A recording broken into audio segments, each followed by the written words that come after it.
It's time for Dodger Baseball. Live from Dodger Stadium, Prime Ticket presents the Dodgers as they take on the Arizona Diamondbacks. Hi, everybody, and a very pleasant Friday evening to you, wherever you may be. Arizona and the Dodgers meeting for the 15th time this year. The Dodgers have won 11 of the previous 15. And tonight, a battle of John Eli, the youngster with the Dodgers, and a young man making his Major League debut as a starter. His name is Zach Kroenke, going for Arizona. Among other things, the last time Arizona was here, they ran into some brilliant Dodger pitching and lost all three. And tonight marks the first time Kirk Gibson returns to Dodger Stadium as the manager. He'll manage against Brad Ausmus, and we'll get to the ball game after this.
Dodger Baseball on Prime Ticket is brought to you by the fastest growing car company in America, Hyundai. By Shakey's. What's the distance from home plate to the pitcher's mound? Go to Shakey's.com/trivia. By CarMax. Now more than ever, the smart choice is CarMax. By AT&T. TV, high-speed internet, home phone, and wireless. Visit att.com or call 1-800-PIC-ATT for details. And by Verizon Wireless, America's most reliable wireless network. Dodgers back home for the final three games of the 2010 season. Arizona Diamondbacks and the LA Dodgers coming up in minutes here on Prime Ticket. First, though, let's get to our Coors Light cold hard blast. Go back to Wednesday, the 25th blast of the year for Matt Kemp. Grand slam as the Dodgers get a victory. Well, that's a pitch that he handles so well. A ball that's down and away from him. Took a little bit of a step backwards with plate discipline this year, and therefore his batting average dropped about 40 points from this year to last year. But his home run number's still there, 25 home runs, as you mentioned. The guy can still power the ball out of the ballpark. Might need a little help in that area. Yeah, well, Steve and Matt said that's just a taste of what the Dodgers are going to see next year. Also, you expect more from Ethier, hopefully, and James Loney. But you mentioned something else about out there. What about another power bat for the Dodgers? Yeah, it'll be interesting to see what the Dodgers are able to do in the offseason because some of the big bats that are out there are commanding some huge money. Adam Dunn's a guy that the Dodgers almost had at the trading deadline. He might be the most affordable of everybody. You know there isn't a ballpark in the world that can hold him. That's the kind of power hitter you need to bring to Dodger Stadium because this is a big yard. Carl Crawford, you hear about, he's more of a speed and power guy. And also, when you look at Jason Wood, Dodgers have already had Jason Wood before. All right, it's going to be a fun night for you. Brad Ausmus is serving as the manager for Joe Torre. He's mic'd up. We'll get to hear all those conversations with bench coach Jamie Carroll's hitting coach Russell Martin. It's coming up, and Vince Scully has the call.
Prime Ticket is brought to you by Jack in the Box. Right now, get Jack's really big chicken sandwich combo served with curly fries and a drink for only $3.99 plus tax at participating restaurants. And by your Southern California Ford dealers, where you'll find the new Transit Connect. Check it out at scforddealers.com. Hi, everybody, and a very pleasant Friday night to you, wherever you may be. It is a gorgeous evening here at Dodger Stadium as we get into the final 3 games of the year, and the Dodgers and the Arizona Diamondbacks. We have kind of a bonus for us tonight because as we watch this game, we'll give you as many reports as we possibly can on a very important game up at AT&T Park, the San Diego Padres and the San Francisco Giants. Meanwhile, the skipper, Brad Ausmus, draped on the railing, chewing on his gum. He'll be in command of the Dodgers tonight. Jamie Carroll, sitting just to his right, will be the skipper tomorrow night. And then Joe Torre, of course, will take over for his final game as the manager. The cards were brought up to home plate tonight. They were brought up by Russell Martin of the Dodgers and Kirk Gibson, making his first appearance at Dodger Stadium as a visiting manager. And from what we understand, Kevin Towers, the newly appointed general manager of Arizona, has been making the trip, and there might very well be a decision on whether Kirk will be the interim manager and then disappear or have a permanent job. But take a look at his lineup. And Gibby's lineup goes this way. Stephen Drew at short, Chris Young in center field, and Kelly Johnson at second base, Adam LaRoche at first. Mark Reynolds, who was out for a while with a bad hand, but he's back in there tonight. Brandon Allen, the rookie in left field. Gerardo Parra will be in right. Conrad Schmidt behind the plate. And Zach Kroenke will be on the mound. For the Dodgers getting ready, young John Eli tuning up. The 24-year-old took the loss Saturday in Arizona, allowing 4 runs, 7 hits over 5 1/3 innings. The Dodgers lost that game 5-2. He is 1-1 in his career against Arizona with a good ERA of 2.9. So John Daniel Eli, he is in the Lions' den, so to speak, tonight. Out of Harvey, Illinois, lives in Homewood, Illinois, and went to the University of Miami of Ohio. So John ready to go to work, and it'll be Stephen Drew to start it off, followed by Chris Young, and then Kelly Johnson, the second baseman. So Eli looks down the barrel to get a sign. John ready over the top fastball in for a strike, and the count 0-1. Stephen Drew, solid ball player for the D-backs, hitting .278. He has 15 home runs, 60 runs batted in. He takes a strike, and the count 1-1. We mentioned what a beautiful evening in the ballpark. 78 degrees, light breeze blowing to right field. And the pitch inside, ball 2. 2-1 the count. So Drew, Young, and Johnson. The Dodgers have won 11 of 15. And the pitch to Drew a strike. They have won 5 out of 6 from the D-backs here. They took 6 out of 9 over in Arizona. The D-backs have lost 3 in a row. They were swept in San Francisco. 2-2 pitch, breaking ball, misses, ball 3. Dodgers come home with a 3-game winning streak, taking the 3 from Colorado. So Eli looks down the barrel to get a sign, and the 3-2 pitch to Drew is whacked into right field. That's going to short hop the box seats and bang up against the wall. By the time Ethier picks it up, Stephen Drew steams into second base with his 33rd double. And just like that, Eli's in trouble. Got a pitch right out over the plate, and Drew is not about to let that go by. So Stephen a double, and the batter now will be Chris Young. We can duck in the fact that the Phillies are leading the Braves 7-2. Jimmy Rollins, who just returned, hit a grand slam home run. Philadelphia had a 5-run 6th inning in Atlanta. So the wild card up in the air with Atlanta losing. The pitch now to Chris Young, foul back.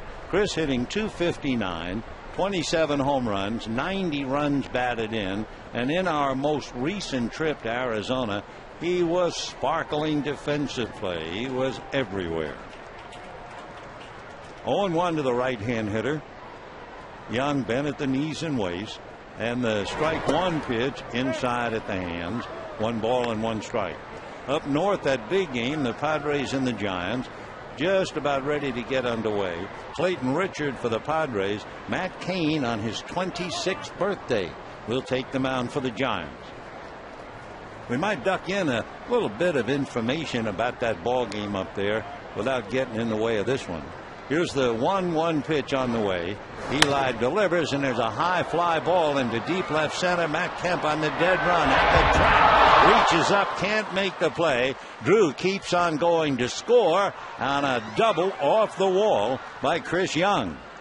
So John Eli roundly welcomed by Arizona. Drew doubles to right. Young doubles off the left center field wall. And the first 2 batters have produced a run. Kemp crashing into the pads, trying to make the catch, but couldn't do it. Kemp just stretched and hit the wall on the full run. The play was backed up nicely by Russ Mitchell to get the ball back into the infield. So Kemp hits the pads. Apparently he's okay. And now here's Kelly Johnson, and he takes high, ball 1. 1-0 Arizona. We're in the first inning, just starting. Johnson followed by LaRoche. So 3 of the first 4 hitters are left-handed batters. Young at second, nobody out. And Johnson, a shot up the middle. That's a base hit. Here comes Chris Young. He will score. And so for John Eli, he's having a lot of troubles. 2 doubles and a single. It is 2-0 Arizona. And before the chairs are warm at Dodger Stadium. Let's concentrate on the game up north for a minute. San Diego won the first 7 games this year against the Giants, but San Francisco has won 5 of the last 8. San Diego has won 7 of the last 8 played in San Francisco, but San Diego has now lost 4 of the last 5 thanks to the Chicago Cubs. Clayton Richard, the left-hander, will be on the mound for San Diego tonight. And in his last 6 starts, he's really struggled. He's 1-4. Eli delivers. LaRoche hits a hopper to second. The quick feed for 1. And Hu gets it to first for the double play. So Adam LaRoche bangs into a 4-6-3 double play. Restores a little bit of order. With the D-backs leading 2-0 here in the first inning. And the batter will be Mark Reynolds. Mark Reynolds hitting under 200. He has 32 home runs, 84 runs batted in. And for Reynolds, it's a question, will he be able to do it? He has more strikeouts than a batting average, and that's really something. He has a look at a pitch low, ball 1. Reynolds has struck out 208 times, and he's batting 198. Of course, when you talk about strikeouts, you're talking about the D-backs. The next one is fouled away, 1-1. D-backs arrive here 1,495 strikeouts. So for Kirk Gibson, it has to be an extremely frustrating time as manager. He is 33-46. The next pitch is low. 2 balls and 1 strike to count. Reynolds did not play when we were in Arizona. He had a bad hand. The 2-1 pitch on the way is taken for a strike. Matt Cain, celebrating his 26th birthday today, goes to the mound for the Giants. In his last 7 starts, he's 4-0. The 2-2 pitch on the way, check swing, strike 3 call. So Reynolds strikes out for number 209. At the end of half an inning, D-backs 2, Dodgers coming up.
Being 2-0, among other things, with Brad Ausmus as the skipper. Here's his lineup, and it goes this way: Ryan Theriot at second base, Casey Blake at third, and Andre Ethier in right. Matt Kemp hits cleanup. James Loney at first, Russell Mitchell in left field, A.J. Ellis the catcher, Chin-Lung Hu at short, and John Eli on the mound. On the mound, making his major league debut as a starter, is Zach Kroenke. He's out of Lincoln, Nebraska. He went to school at the University of Nebraska and was originally drafted by the Yankees. In fact, he was on the same club at the University of Nebraska as Joba Chamberlain of the Yankees. He is 6'3", 210. a left-hander, 26 years old, and his first pitch as a starter is a fastball in for a strike to Ryan Theriot. Kronke. Kroenke looks in to get a sign. Now the left-hander ready. And the strike one pitch on the way. A bunt attempt as Theriot ran up but missed it. And the count 0-2. A couple of more notes about that Giant Padre game. The Giants have homered in 7 straight. They've hit 59 home runs since August 11. That would be the most by far in the National League. Now the strike two pitch on the way to Theriot, high and tight. Fastball that just ran in at him, and Ryan just didn't get his head out of the way. 1 ball and 2 strikes. Zach Kroenke appeared in relief, but they're thinking of making a starter of him, and in the minors he was starting. The 1-2 fastball is foul back, and he just coming up from Reno. You probably understand, but in case you don't, the importance of that series up north. The Padres really have to sweep because the Giants lead by 3 as the game starts. 1-2 pitch on the way. Theriot takes low. However, there is one other thing, and that is Atlanta lost, or at least they're losing. San Diego may be 3 behind the Giants. They're 2 behind Atlanta for the wild card. So an awful lot at stake up there at AT&T Park. Here's the 2-2 pitch on the way. Theriot, it's a line drive right at Stephen Drew, the shortstop. And just like that, we have one away. We mentioned a moment ago that tonight's manager is Brad Osmus. And down in the dugout, I see Kenny Howell sitting on the bench with his back to the dugout wall. Kenny normally runs things in the bullpen, but as a former Dodger pitcher and a well-respected pitching coach, he is Brad Osmus' pitching coach tonight. The pitch now to Casey Blake is off the plate. 1 ball and no strikes. Casey hitting .249, 17 home runs, 64 runs batted in. Kroenke out of a stretch, left-hander ready and comes back, and it's hit foul off to the right out of play. If the Padres sweep and the Braves lose 2 out of 3, then they and the Giants would have the same record, 91-71. That would set up a pair of 1-game playoffs. San Diego would visit San Diego on Monday, and the loser playing in Atlanta on Tuesday for the wild card. The pitch to Casey Blake in for a strike, 1-2. If San Diego wins twice and Atlanta would be swept, then the Padres and Braves will be even, and they would play a 1-game playoff. 1-2 pitch is a fastball fouled off, and the count stays 1-2.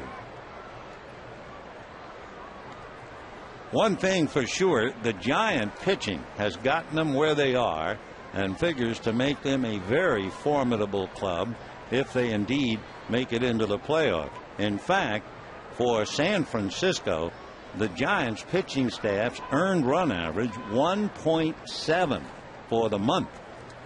Here's the 1-2 pitch on the way, and Casey Blake takes up and inside.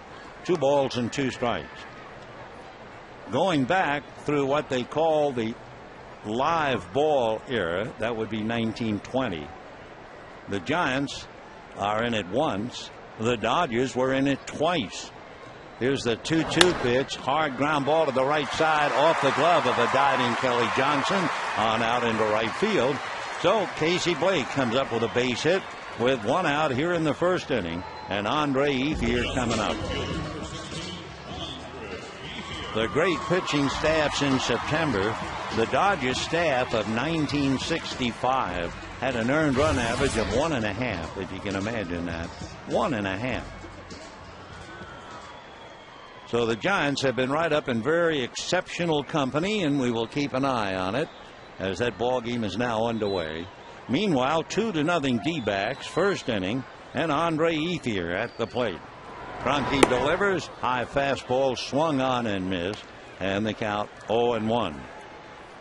Andre Ethier has had a good year, an exciting year, a rather dramatic year. Andre has struggled against left-hand pitching, hitting just .211. Kroenke comes back, fastball swung on and missed, 0-2. Ethier batting .284, 23 home runs, 80 runs batted in. Matt Kemp leads in home runs with 85. James Loney leads in RBIs with 87. Strike 2 pitch on the way, very high, ball 1. 1-2 to Andre Ethier. For Andre, of course, a year he'll never forget. A true all-star. An exceptionally fine hitter at night. His batting average at night is .322. The 1-2 pitch is hit in the air to deep left center field. Back goes Young at the track, makes the catch, and back to first base goes Blake. So a long fly ball out to deep left center, and with 2 away, the batter will be Matt Kemp.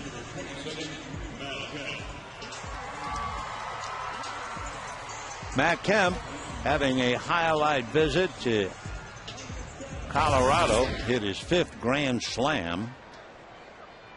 Matt hitting .293 against left-hand pitching, .248 for the year, 25 home runs, 83 runs batted in. Casey Blake at first with 2 out. Kroenke delivers, gets the outside corner, and the count 0-1. For the D-backs, leading 2-0, and we told you the new general manager, Kevin Towers, is accompanying Kirk Gibson on the road trip. Bad time to do it. They've lost 12 of the last 14 road games. The next pitch is inside, and it's a foul ball, but Kemp acted as if he was hit by the pitch on the hand. So Kevin Towers sitting quietly. Dennis Gilbert on his left taking in the notes. And Dennis and Kevin, old pals. 2-0 in favor of the D-backs here in the first inning. Dodgers are 3 games under 500. No big deal, except they need to win all 3 to settle with a 500 mark. Hard ground ball.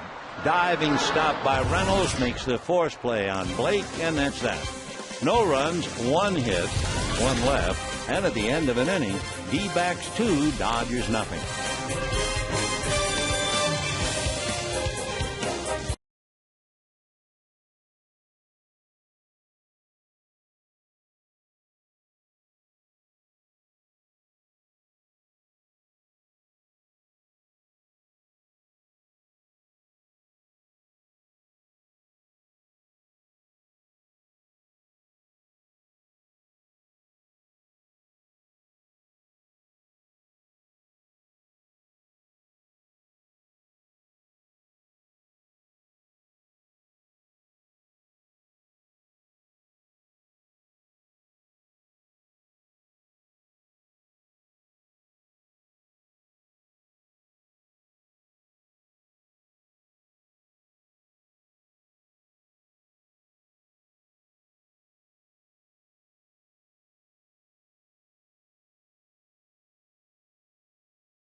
Note, they had Miguel Tejada at first base. Adrian Gonzalez has been bothered with a bad shoulder, nevertheless doubled into the right field corner, only to have Tejada thrown out at the plate.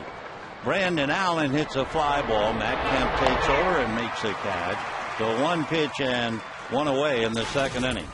Adrian Gonzalez said that he had hurt his right shoulder back in May, aggravated it in June. And he said, if I swing hard, swing for a home run, it's going to flare up.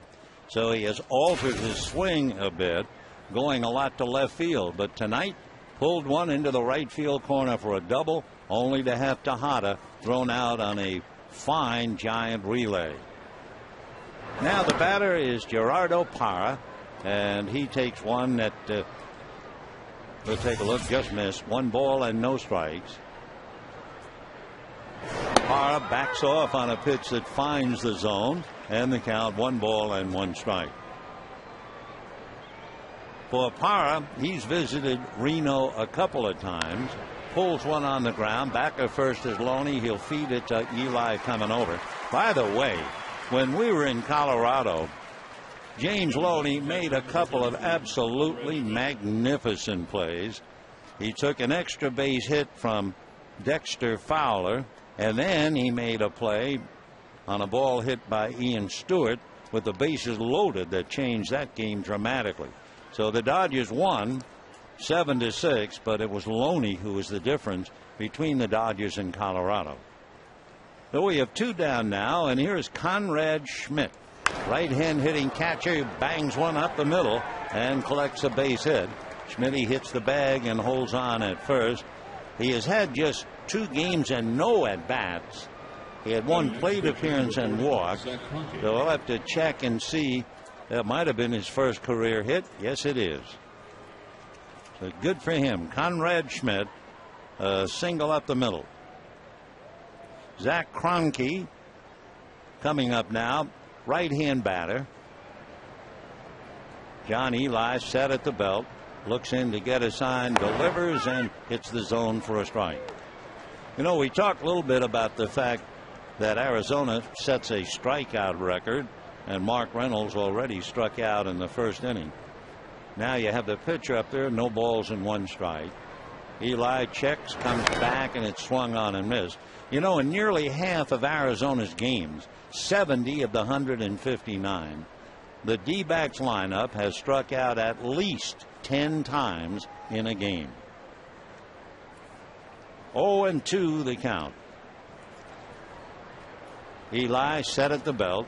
Strike 2 pitch coming up outside, ball 1, 1-2.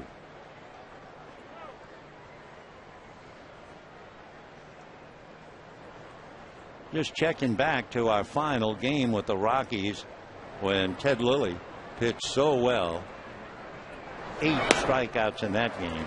Meanwhile, Kroenke goes down. Strikeout number 2 for the D-backs. They lead Schmidt, but at the end of an inning and a half, it's still Arizona 2 and the Dodgers nothing.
CarMax, now more than ever, the smart choice is CarMax. And by Toyota, get a great deal on Toyota's full line of hybrid and fuel-efficient vehicles at your Toyota dealer today. Diamondbacks 2, Dodgers nothing on a splendid Friday night. And for the Dodgers, James Loney, followed by Russell Mitchell, and then A.J. Ellis. James Loney hitting .269. He has 10 home runs, 87 runs batted in, and he leads the club in the 87 RBIs plus the 155 hit category. James waiting at the plate. Kroenke out of his stretch. Loney hitting .226 against left-handers. Takes low and inside, ball one. James homered Tuesday night in Colorado. That was his first home run since the end of August. So he went 24 games before he hit another one. The 1-0 pitch on the way. Fastball, slow ground ball to the right side. Kelly Johnson plenty of time and throws him out. One away in the second inning. Say, join Tommy Lasorda and the Dodgers in my town tomorrow for a Dodger Town Italia celebration. Enjoy all-you-can-eat Italian cuisine. Take home a free Dodger Town Italia T-shirt with each ticket. So buy now at Dodgers.com/mytown or call 866-DODGERS. Russell Mitchell hitting .150. Right-hand hitting outfielder, third baseman. 2 home runs, 4 runs batted in, and Kroenke starts him with a strike, and the count 0-1. Mitchell 1 for 4 Wednesday in the final game in Denver. Now the strike one pitch on the way, low, 1 ball, 1 strike. Mitchell 2 for 4 Sunday against Arizona. That was the first multi-hit game of his career. So Mitch waiting, 1 away, second inning. D-backs leading 2-0. And waiting on deck, A.J. Ellis. Mitchell lays off a pitch low. D-backs lead 2-0. A leadoff double by Stephen Drew to right field. A double blistered off the wall in left center by Chris Young. And a single up the middle by Kelly Johnson before the chairs were warm. D-backs led 2-0. Ground ball up the middle, backhanded by Johnson. The throw on a bounce to first in time. Pretty play by Kelly Johnson. So Johnson going deep behind the bag makes a wonderful play to take a base hit away from Russ Mitchell. Just bounced it over there. Nice stretch by Adam LaRoche, and down goes Mitchell. So 2 away as Kelly comes up with a dandy, and the batter now A.J. Ellis. Kelly Johnson making that awkward throw to first base and got it over there, but it reminds us Kelly Johnson never a pitcher, but he had the Tommy John surgery. You don't think that other players could get it, but it can happen, and it happened to him. Here's the strike one pitch to A.J. Ellis off the plate. A.J.'s probably one of the biggest surprises of the year. In the last month or so, he's really opened up a lot of eyes. He's hitting .286. 16 runs batted in. Here comes Kroenke. Fastball hit down to Kelly Johnson. So Kelly gets them all. 1-2-3 inning, all with Kelly getting the assist. And at the end of 2, D-backs 2, Dodgers nothing.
Arizona in the bottom of the first inning after the Padres had Tejada thrown out at home plate and Brad Ausmus thinks over what he's going to do in the third. We were looking at the Giants and they had something going. Buster Posey came up and he was robbed of a hit, a diving stop by Chase Headley, who threw down to second for the second out. With first and third and two out, Pat Burrell hit a long fly ball out to right field, and the Padres are out of the jam. Meanwhile, the first pitch to the leadoff man, Stephen Drew, is in for a strike. Another note, Phillies are pounding the Braves now, 11-2 in the eighth inning. The next pitch foul back, 0-2 the count to Stephen Drew. Drew hitting .279. He has 15 home runs, 60 runs batted in. John Eli back over the top. It swung on and missed. AJ has to pick it up out of the dirt and fire to first. So Drew strikes out, and we have one away in the third inning. So we will try to keep an eye on that Giant Padre game and tell you about anything that might be important. Seems like everything up there is important. For Matt Cain, he is making his regular start. That pushed Barry Zito back. So Zito will pitch tomorrow against Tim Stauffer.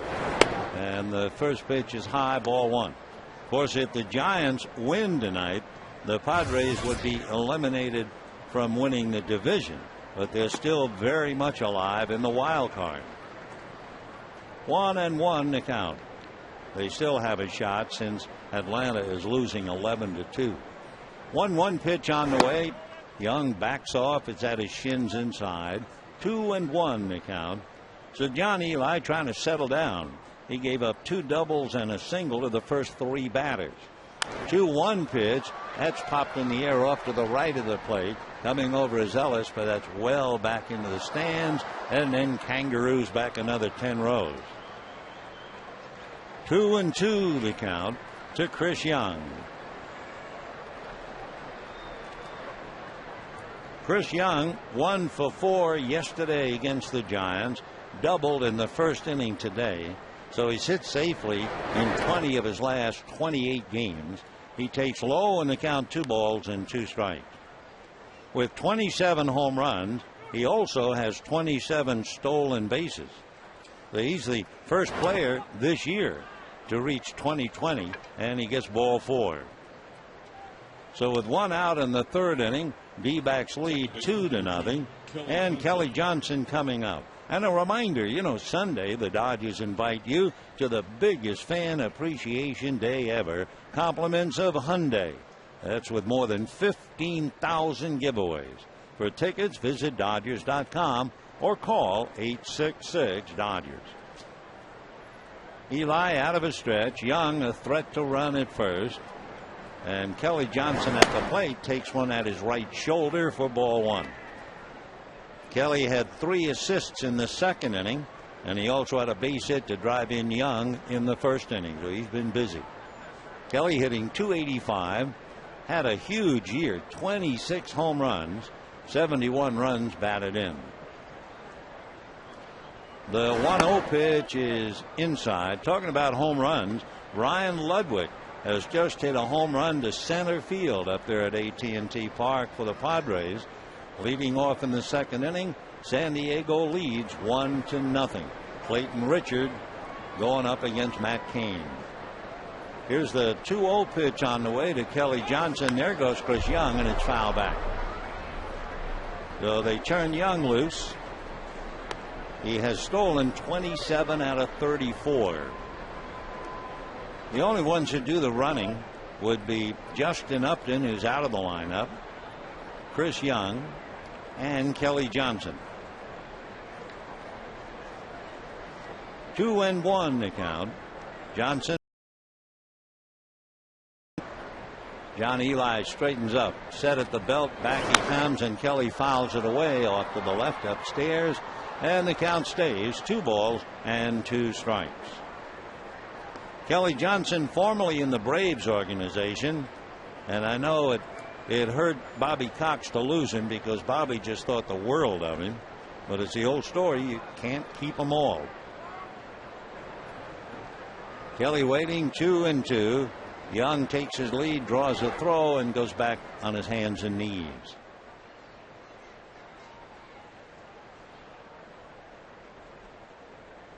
His 26 home runs for Kelly Johnson. That's a career high. Now the 2-2 pitch. Young is going. The pitch off the plate. The throw down is not in time. The big question was whether Young could remain touching the bag, and he was just able to keep his hand on it. Meanwhile, Chin Lung Hu was hoping he'd come off. The pitch down and away, and the throw a little high, and then as Young overslid the bag, he just did beat the tag. So a busy Chris Young steals his 28th. He's no more busier than Chin Lung Hu. Meanwhile, the pitch to Kelly Johnson misses. So a 1-out walk followed by a stolen base followed by another walk. And Eli will now face the left-hand hitting home run hitting Adam LaRoche. LaRoche grounded into a double play in the first inning. When we were over in Arizona, he had one of those hitter nightmare games. He struck out all 4 times. But he has Sock, and he has Chris Young at second, Kelly Johnson at first. Adam with 24 home runs, 97 runs batted in, takes a hook inside, ball 1. LaRoche pays the price on a ball club that pays the strikeout price a lot. LaRoche has struck out 171 times. Now the 1-0 pitch on the way. Adam folds up, and it's in for a strike. Light breeze blowing from left to right, just enough to stir the flags in center field. Boy, it's a lovely night. If you can, hope you're with us tomorrow night, calendar night, and then Sunday afternoon, Fan Appreciation Day. Eli straightens up. A look at the runners. The 1-1 pitch, and LaRoche connects. A high drive to right, looking up is Ethier. It's going to go off the top of the wall. 1 run will score on the long double, and it's 3-0 D-backs. As Young brought in the run, Johnson stopped at third, and for Adam LaRoche, he just missed hitting it out. So LaRoche, a long double to right, and Eli's not proving much of a problem. Ethier was looking up and then played the carom, but just like that, the run was in easily. So the D-backs are going right after John Eli. They have 3 doubles, a single, and 2 walks, and we're only in the 3rd inning. So Johnson down the line from third, LaRoche away from second, and here is Mark Reynolds. And Reynolds hits one in the air foul. Loney coming over near the dugout, can't make a play. It's back in. Mark Reynolds with 32 home runs, 84 runs batted in. He is a home run machine, and he is also a strikeout machine. 223 times last year, 209 times so far. And he's one of those hitters, and we've heard it so many times down through the years. If he could only make more contact. Here's the strike 1 pitch. Reynolds backs away. They put up the numbers a moment ago. The idea that should Mark cut down his strikeouts, as far as putting the ball in play, he's hitting .341. But when you distract and subtract 209 Ks, he's hitting only .198. 1-1 the count. Eli ready, comes back, and that's lifted to shallow right field. Ethier had a long way to come. Terrio can't get there. Scoring from third is Johnson, and with a pop fly single, it is now 4-0 in favor of Arizona. And for Mark Reynolds, base hit and run batted in. So the top of the lineup is really killing John Eli. And as the soon-to-be manager, Jamie Carroll, talking to tonight's manager, Brad Osmus, now you get the idea, the helpless feeling when you're the skipper.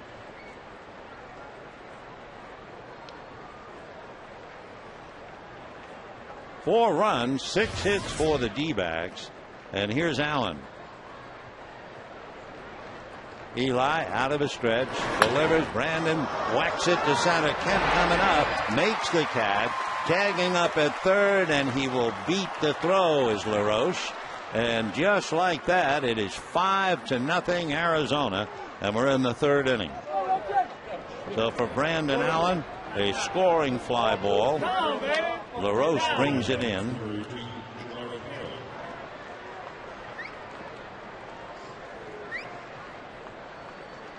So 5 runs for the D-backs, and the batter now Gerardo Parra. No one throwing in the Dodger bullpen, and the batter Parra grounded out in the second inning. Left-hand hitting outfielder from Venezuela. Eli a throw over there, and back on the bag is Mark Reynolds. Reynolds has stolen 7 out of 10. Parra trying to move him along. Gerardo hitting .260, 3 home runs, 29 runs batted in. Eli at the belt and deals, and the pitch a little high. 1 ball, no strike. So when you get to Diamondbacks 5, Dodgers nothing in the third, time to check in on that San Diego Giant game. No score there in the second inning with 1 out and a man at first. The throw to first. In fact, it should be 1-0. They didn't put. Now they have it. Yeah, it's 1-0 on Ryan Ludwig's home run. All right. 5-0 D-backs, third inning. Gerardo Parra with Conrad Schmidt on deck. Eli deals, runner goes, pitch missed at the plate, and the throw is down there waiting to get Mark Reynolds.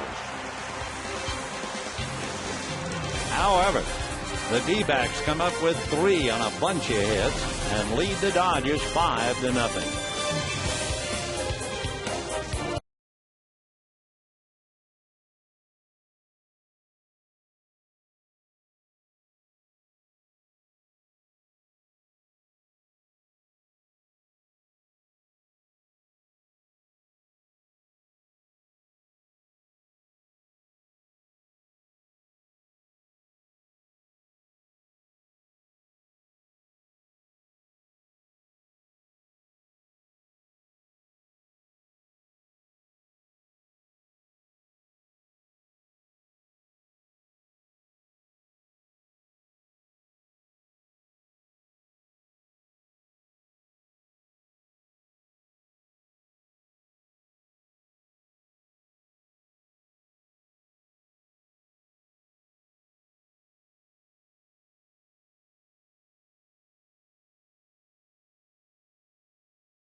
Nothing, bottom of the third inning. Jim Who followed by John Eli and then Ryan Theriot against left-hander Zach Kroenke. Gave up a single to Casey Blake in the first inning, but that's all. Did get a fine play by Kelly Johnson to take a base hit away from Russ Mitchell. So Kroenke out of the University of Nebraska working on Chin Lung Hu.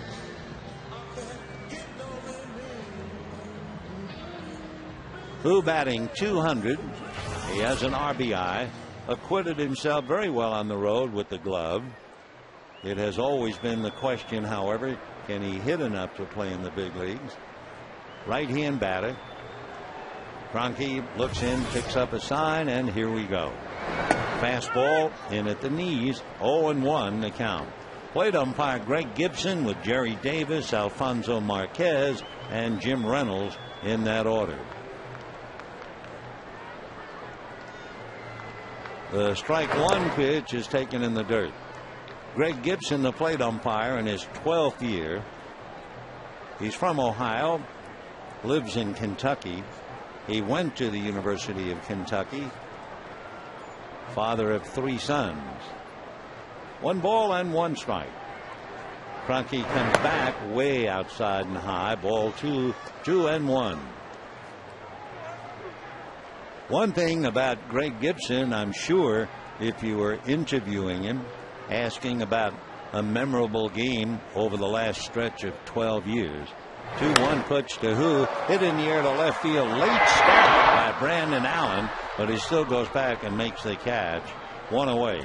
I would think Greg Gibson would talk about May the 18th, 2004, because Gibson was behind the plate while Randy Johnson was pitching his perfect game in Atlanta. And believe me, those great moments by the players, the umpires really get their own thrills. Professional pride. Now the batter is John Eli. Takes ball 1. 1-0 the count. 1-0 in favor of San Diego. 3rd inning. The pitch at the plate, Eli misses, and we have a 2-ball, no strike count. Eli followed by Ryan Theriot. So Zach Kroenke, left-hander, delivers, and he's high, though he's fallen behind. 3-0 now to John Eli. Kroenke signed by the Yankees 5 years ago. Never made it to the big leagues until this year. 3-0 pitch in for a strike. He had been used a couple of times in relief. Fastball, slider, has a very good splitter, which he calls a splitty, and a changeup. The 3-1 pitch is a little low, and Eli draws the walk. So a 1-out walk, and Theriot coming up. Just a reminder, be sure to visit the official online shop of the Dodgers at Dodgers.com. You can get your team gear straight from the source. Shop the Dodgers.com shop. Apparel, memorabilia, and more. Ryan Theriot hit a bullet, but right at Stephen Drew in the 1st inning. The Ryan 0 for 1 holds up on a pitch in at the knees for a strike, and the count 0-1.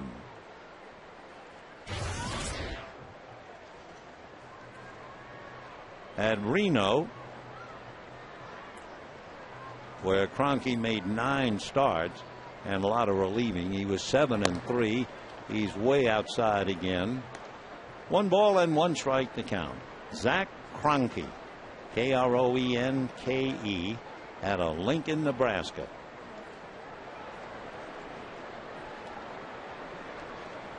One and 1. Big left-hander back, drops that in nicely for a strike, and the count 1-2. Game number 160. 2 left, but the Dodgers have to win 3 to wind up 500. Fastball hit in the air to right field, backing up his power, turns to make the catch. Back to first goes Eli. So 2 out here in the 3rd inning. The D-backs leading the Dodgers 5-0. And up north, Padres are hitting. 3rd inning, and it is 1-0 on the home run by Ryan Ludwig. Matt Cain against Clayton Richards, and Matt Cain celebrating his 26th birthday. Casey Blake single to right field in the 1st inning. Case hitting .251, 1,200 games in the major leagues. Casey takes a look at a pitch a little low. 1 ball and no strikes.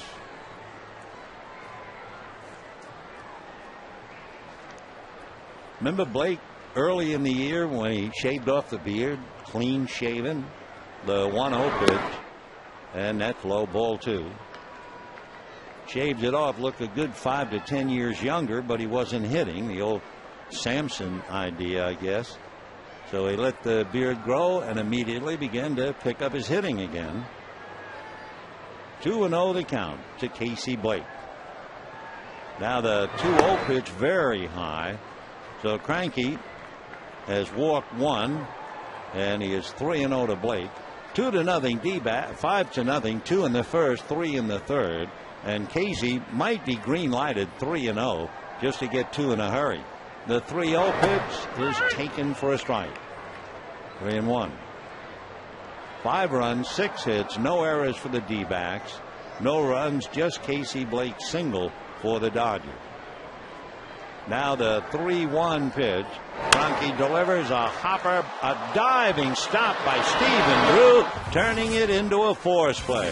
Oh, welcome to the big leagues. I mean, Casey Blake hits what looks like a sure base hit. Stephen Drew turns it, and we're going to the 4th inning. 5-0.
Yeah, I know what you're thinking.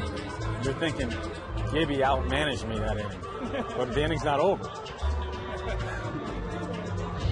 Kirsch, I need you for something else, errand boy.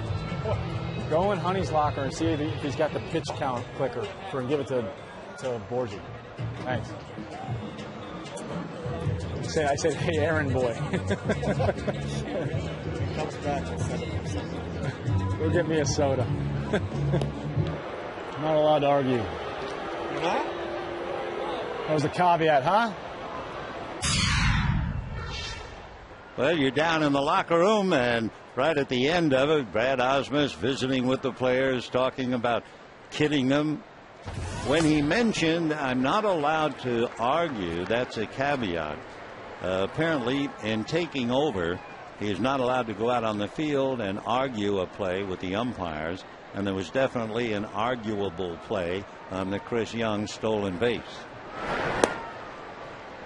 1 ball and 1 strike to Gerard O'Para. 5 runs, 6 hits for the D-backs. No runs, 1 hit for the Dodgers.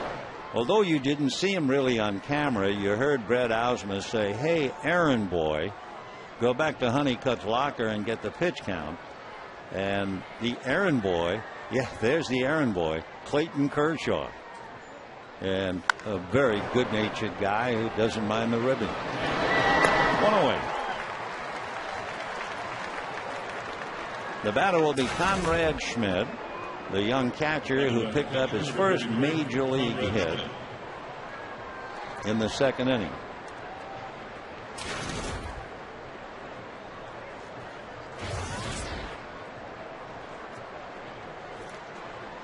Conrad Schmidt from Santa Rosa went to the University of Nevada, Reno. A graduate of Petaluma High School, went to the University of Arizona and then transferred. Ball 2. Schmidt an even 6, 225, 26 years old. Had 11 home runs this year at Mobile. Somewhat of an unusual stance. Pops it up. Casey Blake. So quickly, 2 down here in the 4th inning. It's time to get you thinking. Sure, we'll dust off the trivia question. Brad Osmus is a graduate of Dartmouth. Who are the only 3 Ivy Leaguers to make the Baseball Hall of Fame as players? Brad sitting quietly. Of course, a lot of people feel that Osmus retires Sunday as a player, but he will pick up somewhere along the line as a manager. They've been talking about Osmus being a potential manager for years. Of course, you can also tell he went to school, right? How many managers have you heard say, well, that's the caveat? Okay. Meanwhile, whoa, the Padres. Little roller to short. Who in a hurry and gets him. We told you Ludwig hit a home run in the 2nd inning. Adrian Gonzalez, who doubled in the 1st inning, hit a 3-run home run. It's 4-0 Padres, bottom of the 3rd.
I-76 gasoline. We're on the driver's side. And by Jack Daniels.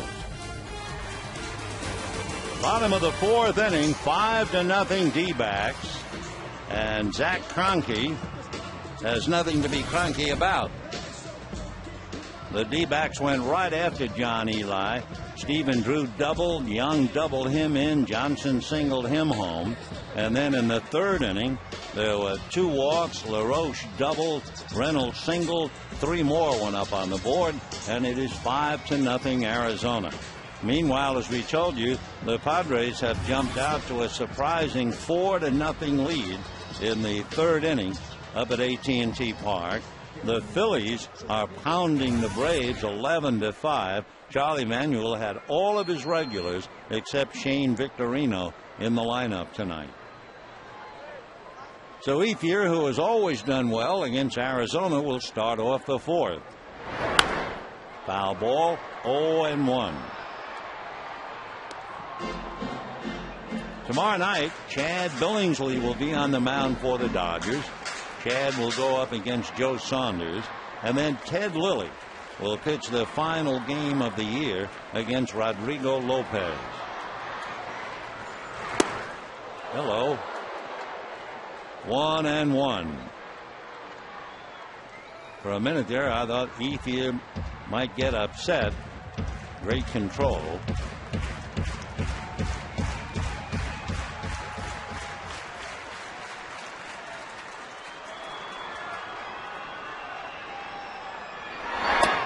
Wow. So he's pitching him tight. The old story, don't let him extend his arms. 2-1 the count. Kroenke has walked 1. He walked, of all people, the pitcher, John Eli. 5-0 D-backs. 4th inning. And that's in there. 2-2.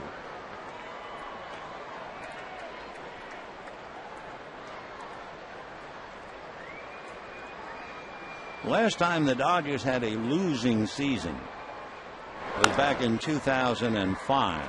Kelly Johnson on the grass throws him out. So Kelly now has had 4 assists, covering a lot of ground, and the batter will be Matt Kemp. Of course, this club is very close to the 500 mark, whether it makes it or not. The 2005 club was a bad team. They were 20 games under 500. There was no talk about settling 500. Kemp hit into a force play in the first inning. Ball 1. I guess looking at wins and losses, the worst team the Dodgers ever had here, they lost 99 games. 1 ball, no strikes. On the corner. 1-1 to Matt. He lost a base hit, a diving stop by Mark Reynolds, who, while on his knees, got the ball over to Kelly Johnson for a force on Blake in the first inning. 1-2.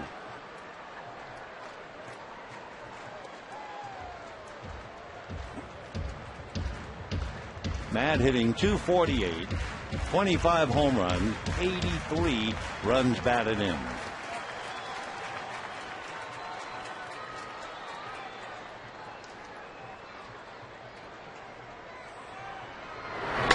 And a high fly ball down the left field line. It is going to go fair. Home run.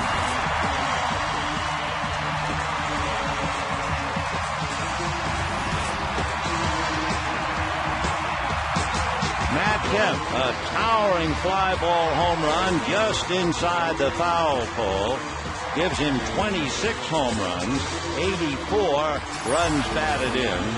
And on a ball like that, there's no sense following the ball. All we did is watch a third base umpire, Jim Reynolds. He had the perfect view and safely into the stand for the home run.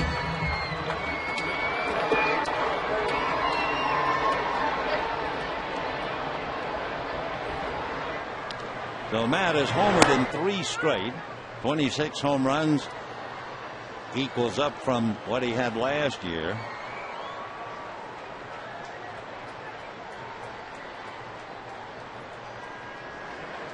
Loney grounded out in the second inning. That's a strike. So the D-backs 5, Dodgers 1.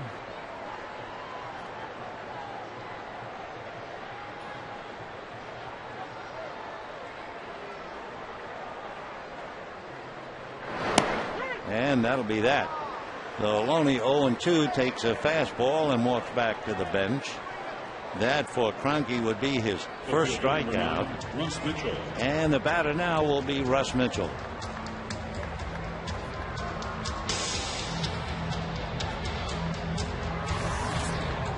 Russ Mitchell robbed of a hit by Kelly Johnson. Going way to his right, backhanding the ball and throwing him out. And a fly ball to center. Chris Young is there. And that'll be that. So the Dodgers are done, and at the end of 4, D-backs 5, Dodgers 1.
home run, 26 for his career, and the D-backs leading the Dodgers 5-1.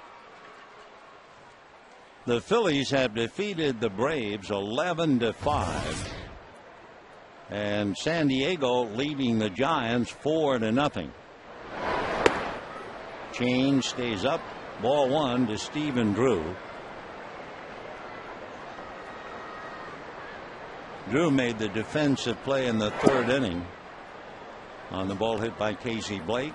With the bat, he is 1 for 2, double and struck out.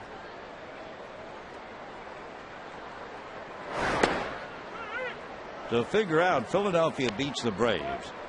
Should San Diego hold on to their lead against the Giants, they would cut the Giant lead in the division to 2 games, and it would cut Atlanta's lead in the wild card over San Diego to 1.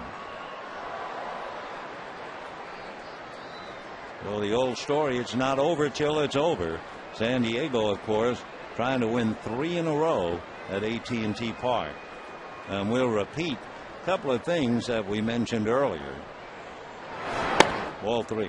San Diego won the first 7 games against the Giants. But the Giants have won 5 of the last 8. San Diego has won 7 of the last 8 at San Francisco, and they're leading 4-0. And that'll be ball 4 to Stephen Drew. Coming up, Chris Young. Young with a lot of power. He's a wonderful ball player. Hyundai key to the game. He unloads. Kemp crashing into the wall. Couldn't make the catch. Scoring was Stephen Drew. Well, here's Chris. He also walked, stole a base, scored a run in the third inning. 5-1 D-backs, 5th inning.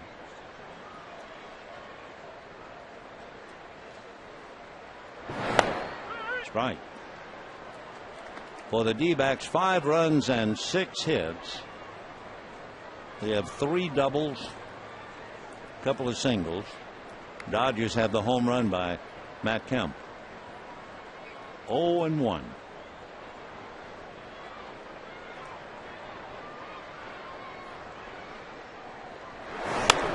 And that's popped up right side. Ryan Theriot.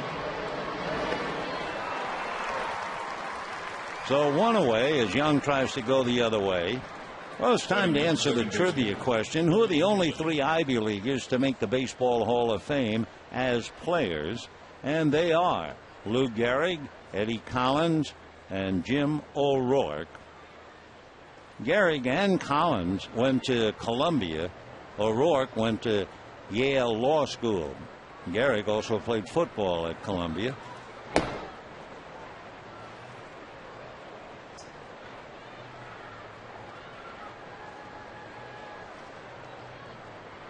Kelly Johnson singled and walked, scored a run.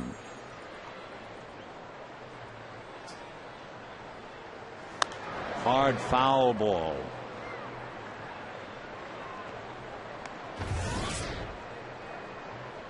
Kelly has put up big numbers, hitting .285, 26 home runs, 71 runs batted in.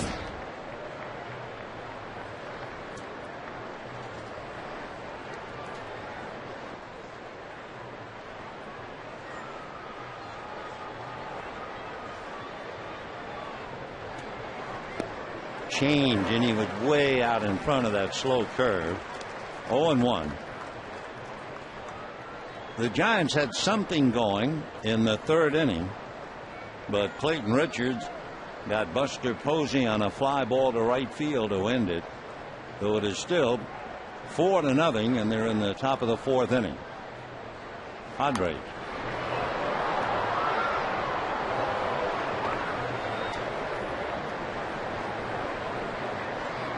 But John Eli, after a very rocky first and an equally difficult third, trying to settle down here in the 5th.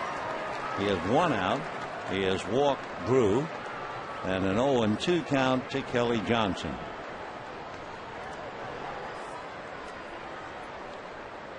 Drew has stolen 8, but he's not been that successful.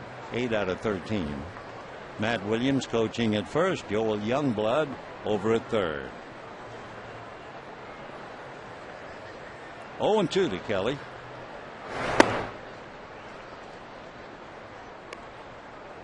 Ramon Troncoso begins to loosen up now.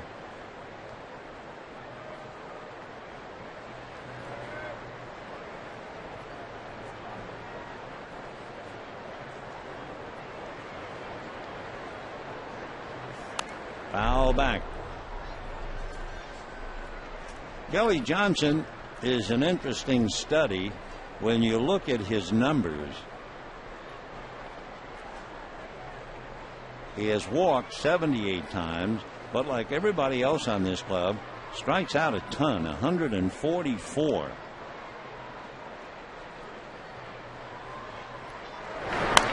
Foul ball.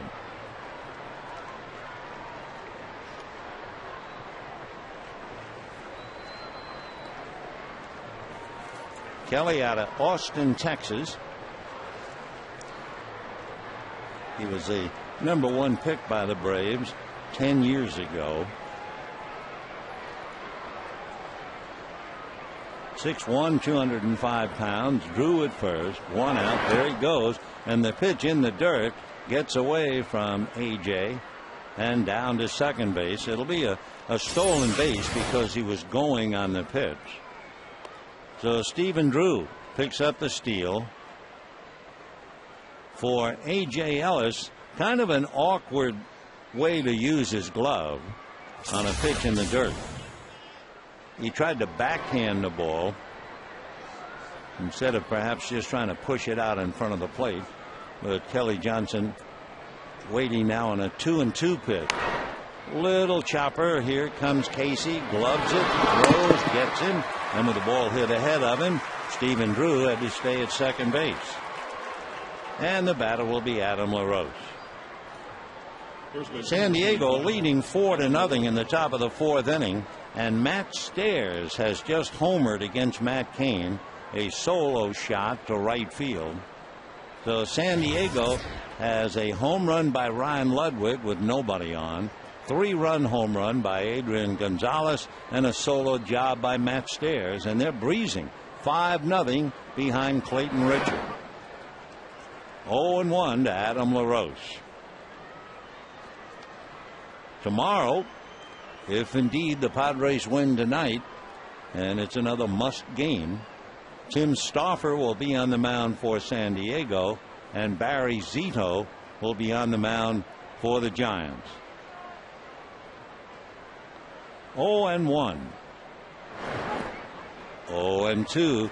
Eli, big overhand curveball.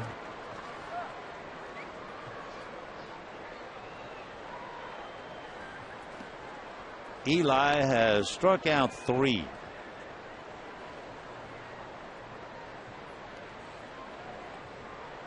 Five to 1 D-backs.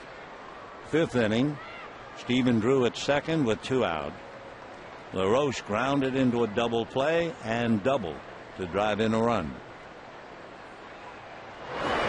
And this time he gets another curveball, and he was looking for it, and he here climbs the wall, but it's gone. So one curveball on the heels of another, and LaRoche hit that second out. And just like that now, the D-backs lead 7-1.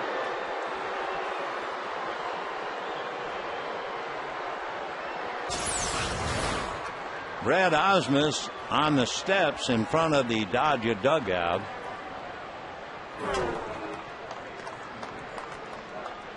We'll have a double switch. Reed Johnson is going to come in as the Dodgers bring in Troncoso. So Adam LaRoche having himself a big night. Doubled in a run. Homers with a man aboard. So LaRoche has 100 RBIs on that home run. And we'll be back.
LaRoche, the veteran, born in Orange County. He's going to be 31 in November, and although he's had big years, he has never had 100 RBIs. But with his 25th home run, along with a base hit earlier in the game, he has picked up 3 RBIs tonight to give him 100. So heartiest congratulations to Adam LaRoche. His dad, Dave, of course, pitched in the big leagues. Meanwhile, the only word is crushed to describe John Eli. Dodgers were hoping, that he would have a pretty good game, and then he can spend all winter chewing on it. But this is one he's going to have to try to forget. Dodgers make the double switch if you happen to be keeping score in this game. I mean, that's a stretch, but if you are, Reed Johnson is batting ninth. Troncoso bats in Mitchell's spot.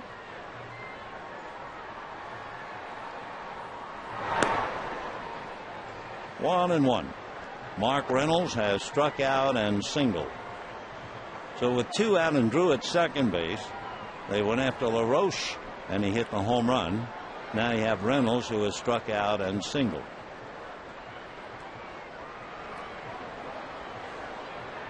One and one. Ball 2. Pretty good combination. LaRoche with 25 home runs and Reynolds with 32. LaRoche has struck out 171 times and Reynolds 209. 2-2. Boy, to watch him swing and miss, you can realize where he generates his power. You talk about bat speed. That swing was so quick.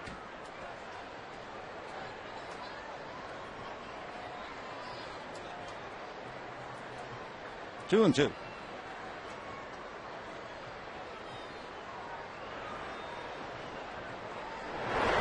And quick again. So he strikes out a second time.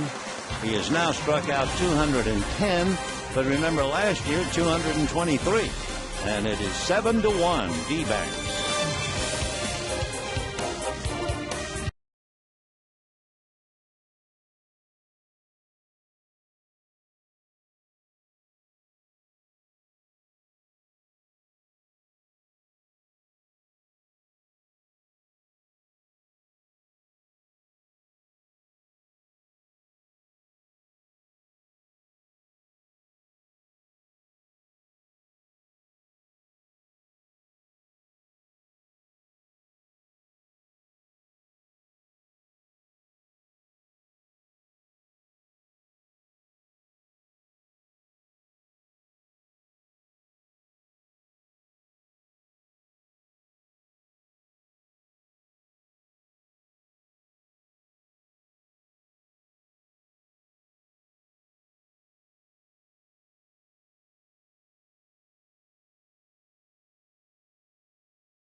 Bottom of the fifth inning. Zach Kroenke now has to get 3 outs and possibly pick up his first major league victory in a starting role. Adam LaRoche, with a double and a 2-run home run tonight, has 3 RBIs to give him 100. The amazing Albert Pujols leads the league in RBIs. Last we checked 118, and right back of him Carlos Gonzalez with 117. A.J. Ellis 18 for 36 over the last 2 weeks.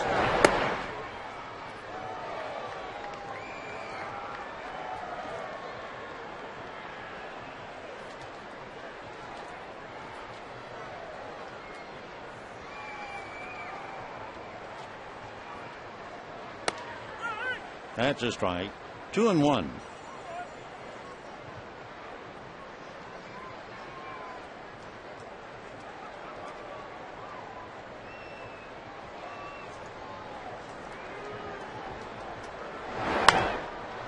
Foul ball off to the right, out of play.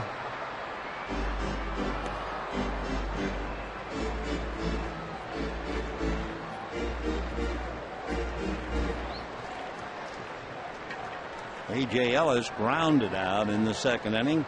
A.J. 0 for 1. Certainly a bright spot for next year. And fouled away yet again.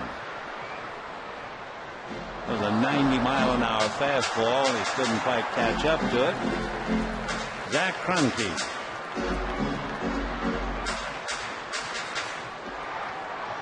For Kirk Gibson, of course, a victory tonight would break the mood. We told you that the D-backs stopped winning completely on the road of late. They lost 12 of the last 14. And of course, Kirk has been traveling with the new general manager, Kevin Towers. And ball 4. So Ellis draws the walk. Chin Lung Hu will be coming up. Hold on, shortstop number 16, Chin Lung Hu.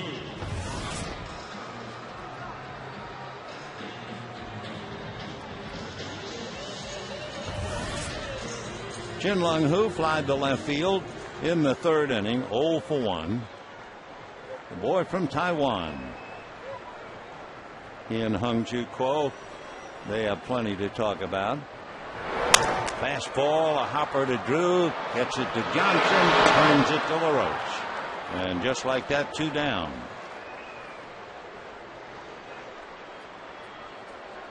So with 2 out in the 5th inning, Reed Johnson is coming up. So Johnson finishing up in left field. Reed is hitting .300 this year against left-hand pitching. In his career, he's a .312 hitter against left-handers.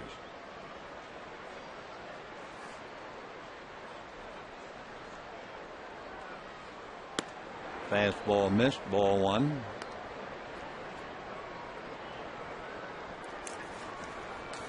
Jay Gibbons, who gives you a lot of sock, left-hand hitter, is going to have his back examined, a product of the fact he was playing on a sore right calf. And I assume what happened was that Jay, as he sits there holding his cap, favoring the calf, and hurt his back. But he's a fellow with a lot of power and could very well be a left-hand hitter coming off the bench next year. 1-1. Ball 2. 7 runs, 7 hits for the D-backs. D-backs had only won 1 game here, 1 out of 6.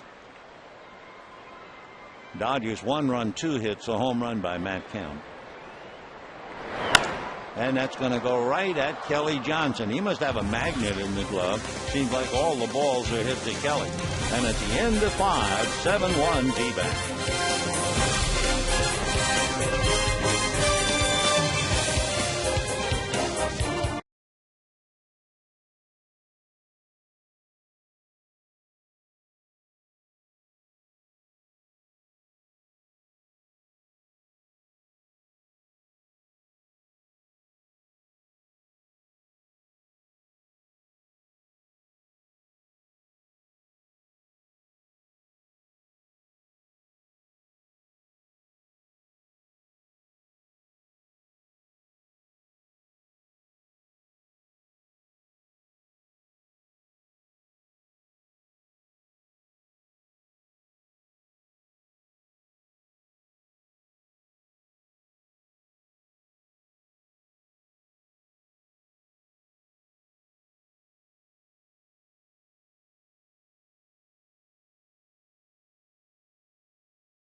Don Sutton pitched a great game, beat the Houston Astros, and the Dodgers won the division series.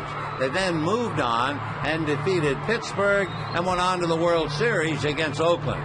Too bad they didn't make it with the Oakland A's, but it was a great year, 1974. Let's go back to this one.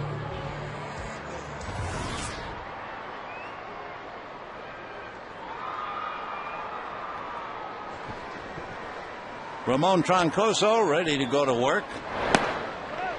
Brandon Allen. 1 ball and no strikes.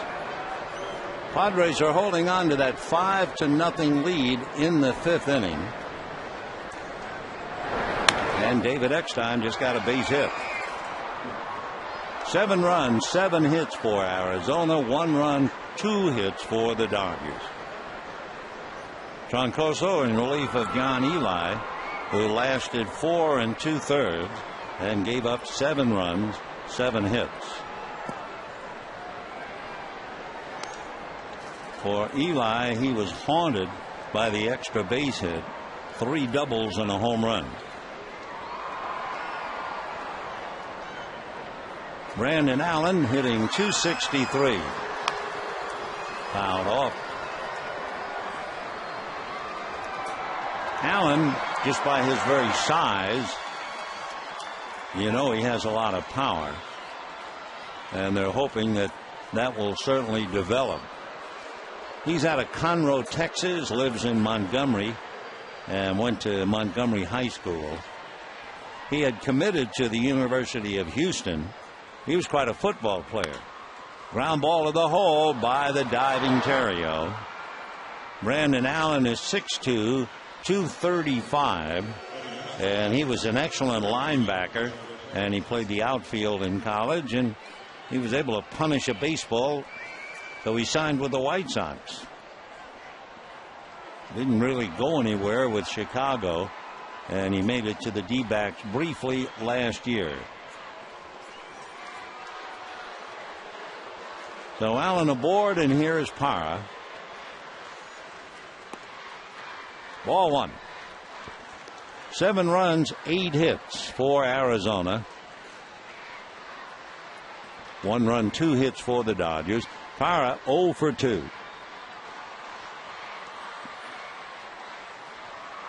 And he lifts it to Kemp.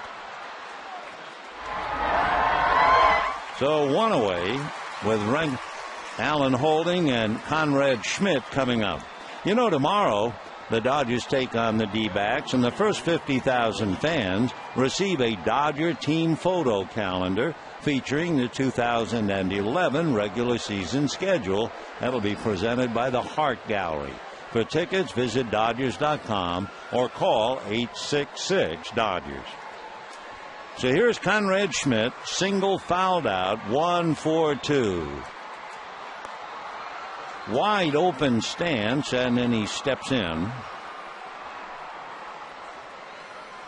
Ryan Church comes out on deck to pinch hit for Cranky. And Esmeling Vasquez throwing in the pen. That's fouled away. Meanwhile, Padres leading 5-0, top of the inning. And Dan Kunzler has now come in to relieve. So Matt Cain in trouble. 1st and 3rd, nobody out in the 5th. Boshi has taken Cain out to bring in Kunzler. And remember, this was Matt Cain's 26th birthday. Here's the 1-1 pitch. Big chopper wide to 3rd. Blake down to Terrio. Over to 1st, not in time. Terrio almost came off the bag, and he had to look twice at the umpire, but they gave it to him. So the force play 5-4.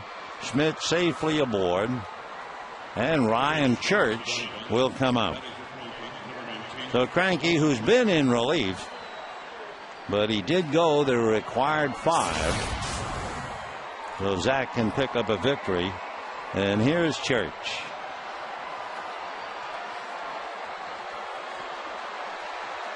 So a runner at 1st with 2 out.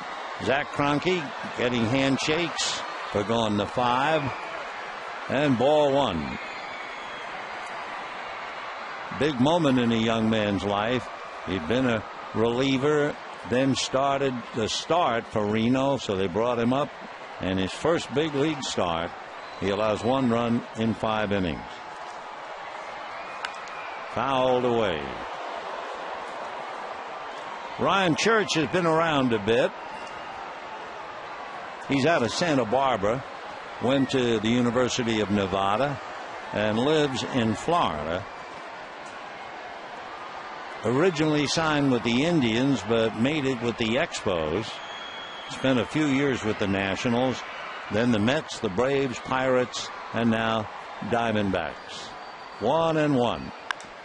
High fly ball into left center. Johnson going back at the track, makes the catch.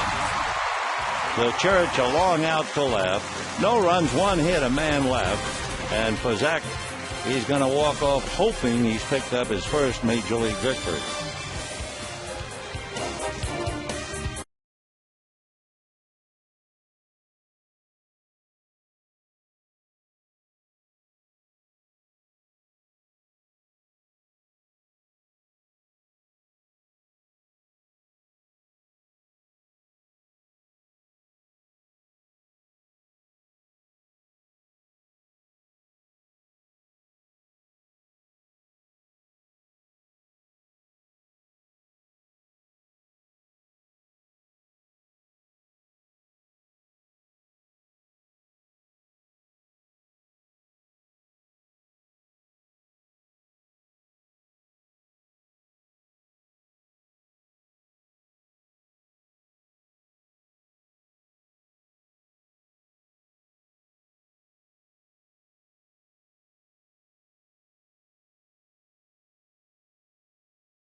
Oh, they put the freeze cam on second baseman Kelly Johnson. Backhanded, full extension of the gloved arm. And then for a fella who had the Tommy John surgery, throwing off the one leg and got it there on a bounce. So Kelly doing a fine job with the glove. And with the bat, he has a walk, single. He has knocked in 1 and scored 1. Meanwhile, Dan Runzler came in relief of Matt Cain up north, and the first thing he did was commit a wild pitch. That allowed David Eckstein to score. So San Diego has chased Matt Cain on his birthday, and they lead the Giants 6-0. Esmerling Vasquez now trying to get some outs. And for the Dodgers, down 7-1. It'll be Ryan Theriot to start it off. Esmerling is from the Dominican Republic, signed by the D-backs 7 years ago.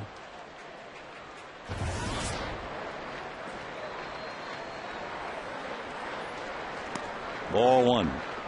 Vasquez 6'1", about 170. He'll be 27 in November. Basically, fastball, kind of a slurvy curveball, and a very good changeup. Last year, he started to throw from a little bit of a higher arm angle than he had in the past. 1-0. Ball 2. 7 runs, 8 hits for the D-backs, 1 run, 2 hits for the Dodgers. Matt Kemp hit his 26th home run back in the 4th inning. And ball 3.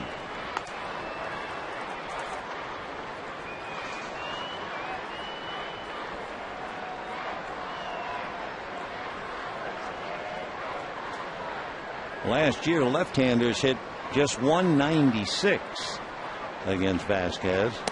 That's in there. Right-handers, however, roughed him up. Hit a .304 batting average. They think he could possibly be a starting pitcher. Way outside with a slider that ran away. So the walk to Theriot will bring up Casey Blake. Here's the in-game box score. And there you can see a lot of offers. Blake has a single and Kemp has a solo home run, and that's it.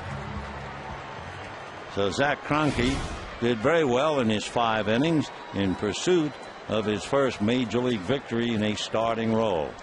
Casey Blake could be 2 for 2, but he is 1 for 2. Single to right field in the first inning.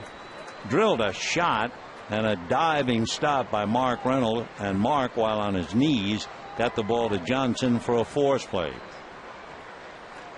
Those at bats were against the left-hander.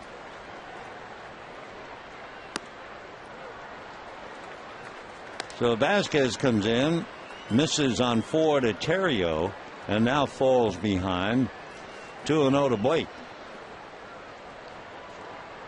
So Adam LaRoche, the veteran, comes over, does a little Dutch uncle.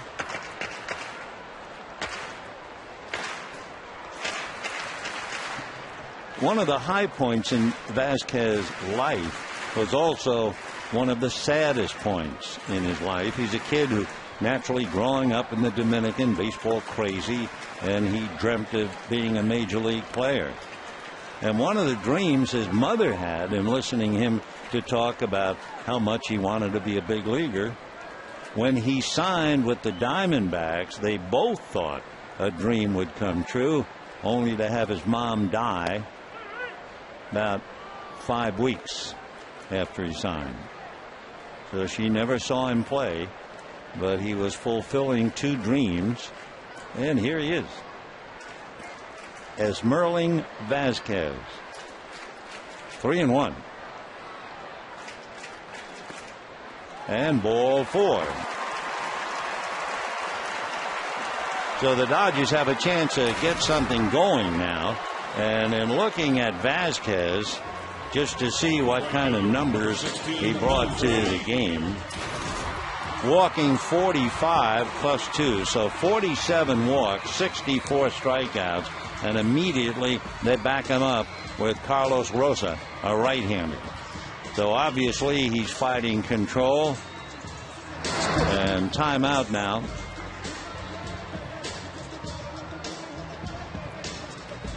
Todd Stottlemyre Jr.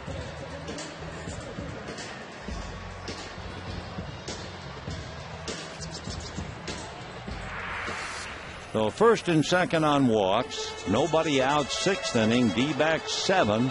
Dodgers 1. Up north at AT&T Park, San Diego leading the Giants 6-0. Remember, San Diego going into that game tonight has won 7 of the last 8. So they're on their way to making it 8 of the last 9. So here's Ethier, fly to center, grounded out against the left-hander.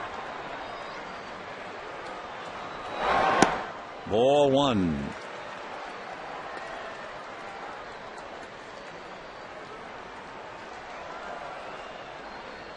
Dodgers trying to get back into the game at the expense of Vasquez. And that's going to go into right field for a base hit. Sounded like the back crack. And the Dodgers are going to be conservative. And they have the bases loaded as Ethier singles to right. And with nobody out, Matt Kemp, who has 5 grand slams, most recently in Colorado coming up, and warming up for this spot in the 4th inning. He took Kroenke out with a towering fly ball just inside the left field foul pole to account for the Dodger run. Well, now he's up there in a jackpot spot.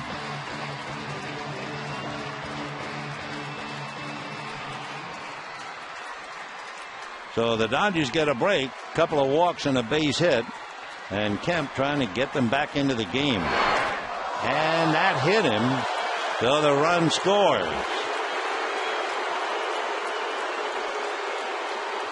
So Kemp hit by the pitch. He will also get a run batted in. Theriot carries the run in, and then everybody moves up 90 feet. So now you have Blake, Ethier, and Kemp out there. Now it's Stephen Drew talking to Vasquez after we had already have Adam LaRoche. And now here comes the skipper, so that's it. So Kirk Gibson making an appearance, not exactly the way he wanted, but he'll be taking the ball from Esmeralda Vasquez and going to Carlos Rosa, and we'll be back.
Walk. Theriot and Blake gave up a single to Ethier to load the bases, and then hit Matt Kemp to force over a run.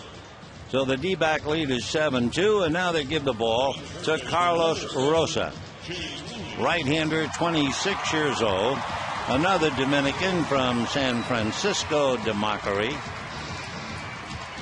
6'1", 195, and he sees standing room only. Casey Blake at third. Andre Ethier at second, Matt Kemp at first. So the Dodgers circle the wagons around Rosa, and here's Loney, grounded out, struck out, 0 for 2. Dodgers only have 3 hits, and they picked up 2 runs.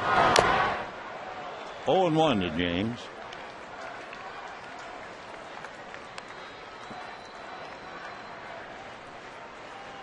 So Rosa facing Loney, who has 1 grand slam.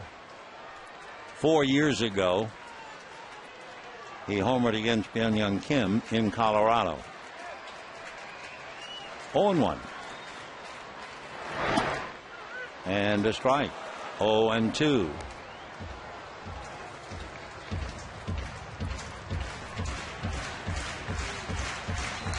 Rosa is not a young pitcher in the sense he spent 9 years in the Kansas City system.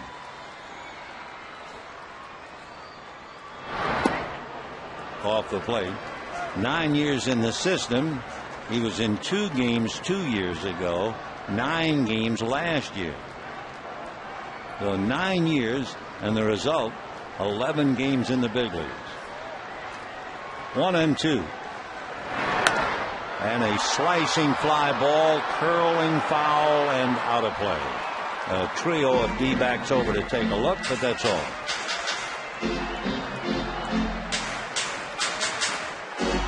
A couple of years ago, when he was still in Kansas City organization, he was the Royals minor league pitcher of the year. And here's the clue that tells you all about him. In 2004, He had the Tommy John surgery. 1-2. Fouled away.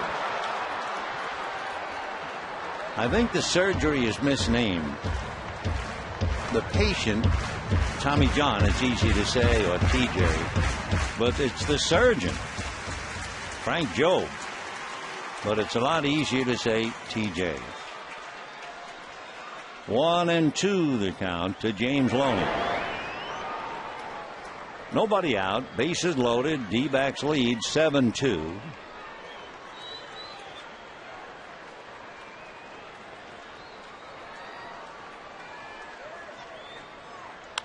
And that's going to go into center field. Ethier hesitated, and they'll stop him at third. Blake scores. It's D-back 7, Dodgers 3. The bases are still loaded and nobody out. So Loney, a base hit, a run batted in. Casey brings the run home. Ethier stops at third. Kemp at second. The hit is charged to Rosa. The run is charged to Vasquez. Rod Barajas will now come up and bat for Troncoso. So Barajas waiting to be announced.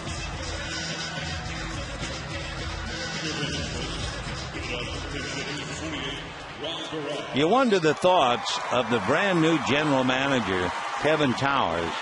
You take over a club that is 27 games out of first place, that has lost 12 of the last 14 on the road, and you're watching Cronky, then Vasquez and Rosa as the Dodgers try to get in the game, and that's ball one to Barajas.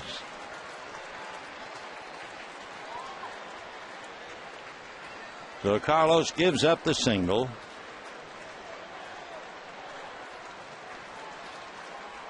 Ethier and Kemp both belong to Vasquez.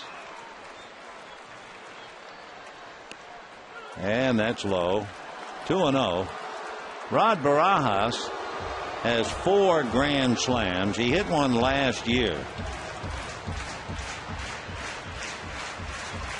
Rod with 17 home runs. As a Dodger in 23 games, he has 5 home runs and 12 runs batted in. Foul back. 1-2 to Rod.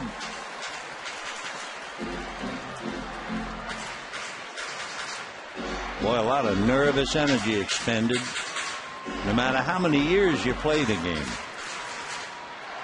He's huffing and puffing, and he just came off the bench. D-back 7, Dodgers 3. Nobody out, bases loaded, 6th inning. 2-2. 2 walks, a single, a hit batter, and another single. So Andre Ethier is at third. Matt Kemp is at second. James Loney is at first. Barajas followed by A.J. Ellis.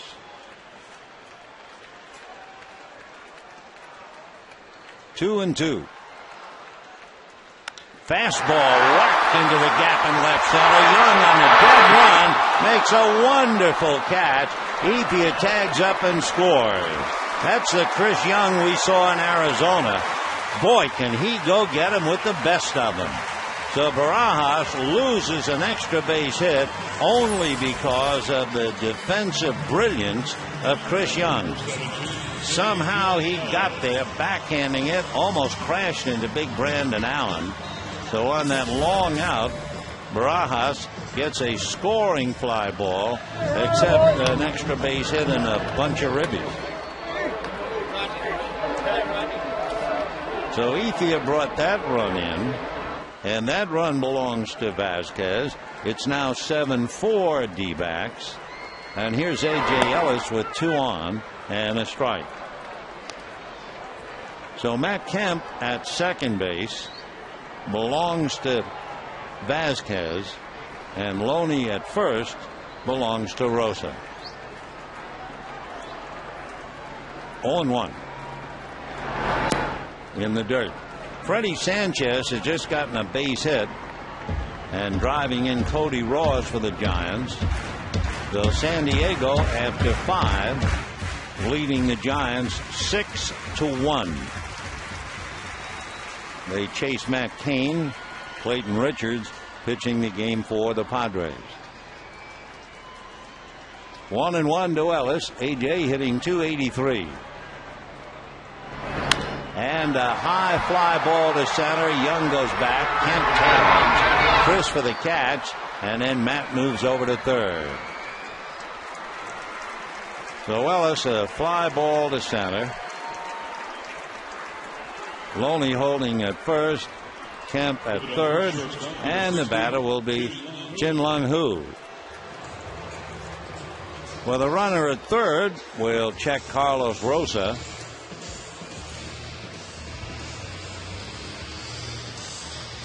Always do, checking for wild pitches. Rosa does not have one. So D-backs 7, Dodgers 4, 6th inning. Dodgers have rallied for 3 to get back in the game. Who flied to left and grounded into a double play.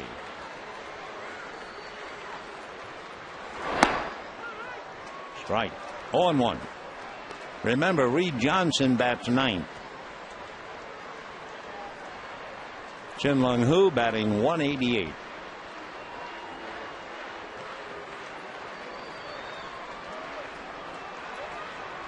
No balls, 1 strike.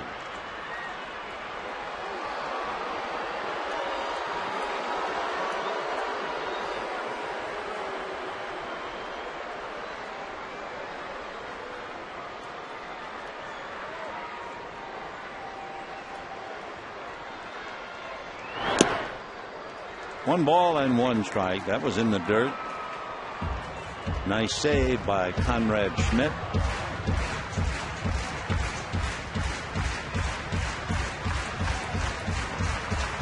Seven runs, 8 hits for the D-backs, 4 runs, 4 hits for the Dodgers.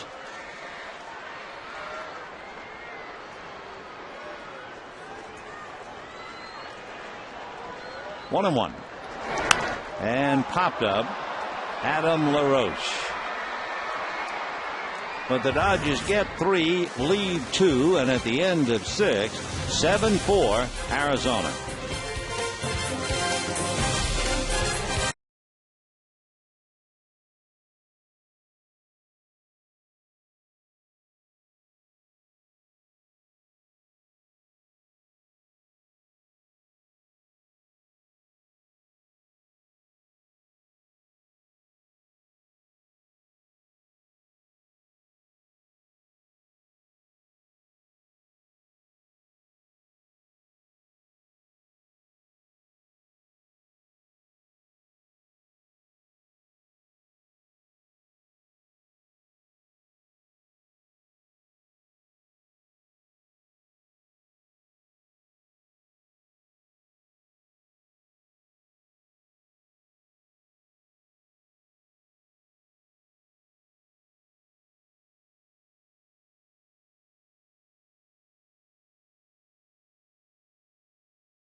He's a Cy Young Award winner. He's a right-handed pitcher still in Kansas City.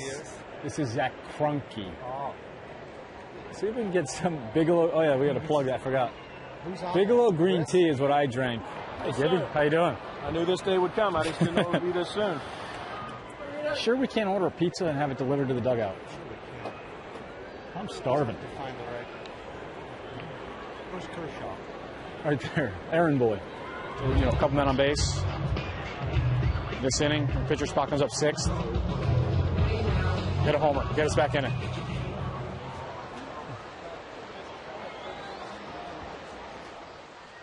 Well, he almost did. Barajas hit that ball awfully well, and with a great running catch by center fielder Chris Young. So George Sherrill picks up the pitching, 7th inning, 7-4 D-backs. Drew, Young, Johnson, and LaRoche, 3 of the 4 left-handers.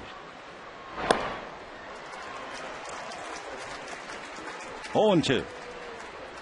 So Eli gave up 7. Troncoso worked an inning into 3rd, allowing just a hit. And now George. And that's lifted foul off 3rd and out of play. Stephen Drew led off the game with a double to right. Since then, struck out, walked, stole a base, scored on the home run by LaRoche. 0-2. Did he? Yes, he did. So down goes Drew on that big sweeper. 1 away. Center fielder number 24, Chris Young. Now the Diamondbacks averaging about 10 strikeouts a game. Eli had 3, Troncoso 1. Now Sherrill. So 5 D-backs have struck out, and those 5 gives Arizona 1,500 strikeouts. They're the winners. 1,500. Fly ball to right center, very playable. Kemp takes charge.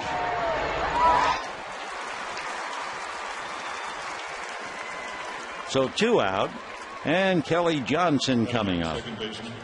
Johnson singled to center to drive in a run, walked and scored a run, and then last time up grounded out.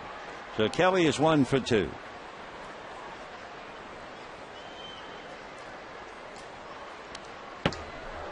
Oh, and 1. When the Dodgers come up in the bottom of the 7th inning, it'll be Reed Johnson, Ryan Theriot, and Casey Blake. Foul back. 0-2. The Dodgers were stifled by Zach Kroenke. He allowed just the run, the home run by Kemp. They have struggled against left-handers, 22 and 26 against left-hand pitching. Breaking ball chased and missed, the slider. So Sherrill makes it look easy, especially going after the left-hand hitters. And now the bottom of the 7th, crowd will be staying here for God Bless America and Take Me Out to the Ball Game.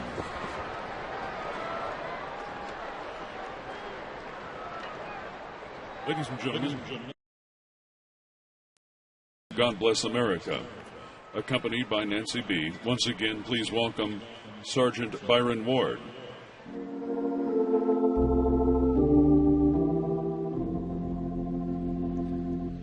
God bless America, land that I love. Stand beside her and guide her through the night with the light from above. From the mountain to the prairie, to the ocean, white with foam.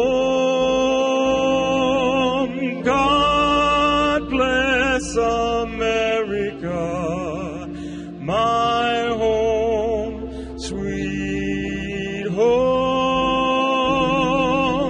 God bless America, my home, sweet home.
The Arizona bullpen, D-backs leading 7-4. And in the bottom of the 7th inning, Reed Johnson, Ryan Theriot, and Casey Blake due up. By the way, they're now in the bottom of the 6th inning. Padres lead the Giants 6-1. Padres left a man at third base despite a 12-pitch at-bat by one of our all-time favorite players, David Eckstein, who then grounded to first on the 12th pitch. So 6-1 Padres, bottom of the 6th inning. Sam Demmel out of Fort Worth, Texas, went to school at TCU, originally a third-round pick by the Oakland A's just 3 years ago. Came out of the same Spring, Texas high school, which produced Josh Beckett. And he broke Beckett's strikeout record in high school. 1 ball and no strikes to Reed Johnson.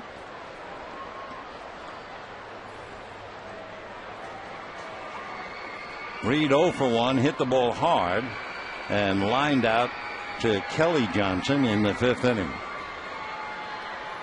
7 runs, 8 hits for the D-backs, 4 runs, 4 hits for the Dodgers.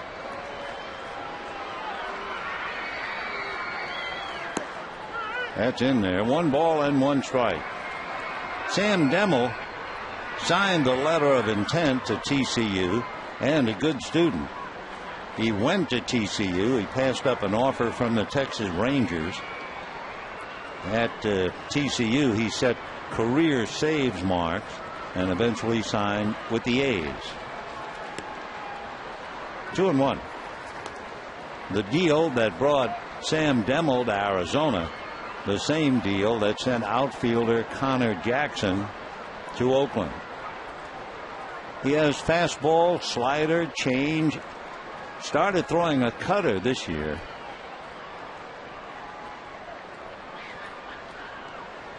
Two and one.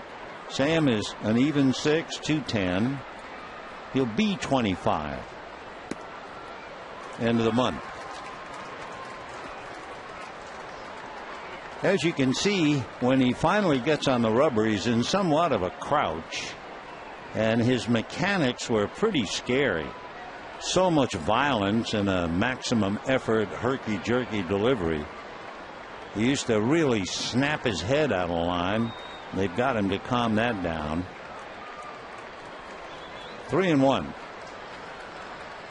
Look out. So Reed Johnson nailed by the pitch. So the Dodgers have had a couple of walks and a hit batter play a big part of the 6th inning. And now here in the 7th, they get a hit batter.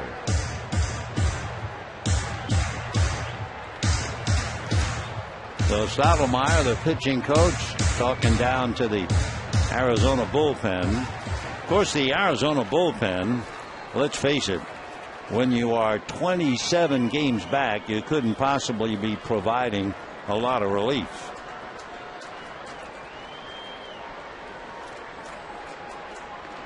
Mike Hampton gets up. That's a strike to Theriot. There's Mike in the shadows.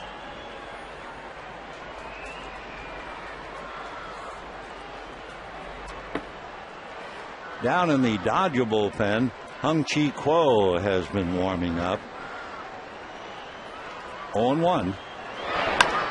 Little ground ball. Over to get it for 1 is Reynolds. So the Force play 5-4.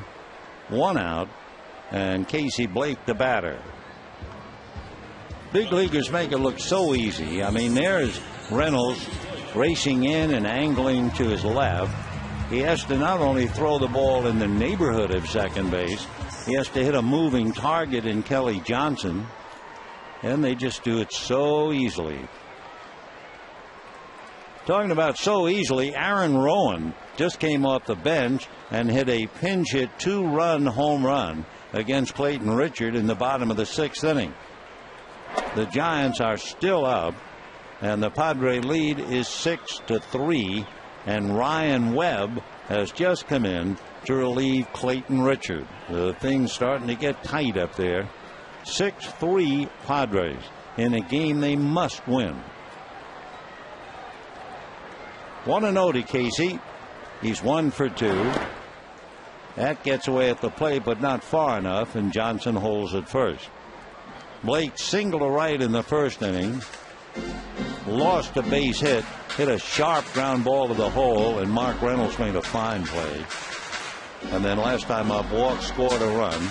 Conrad Schmidt doing a good job behind the plate. He's handled Kroenke, Vasquez, Rosa, and now Demmel.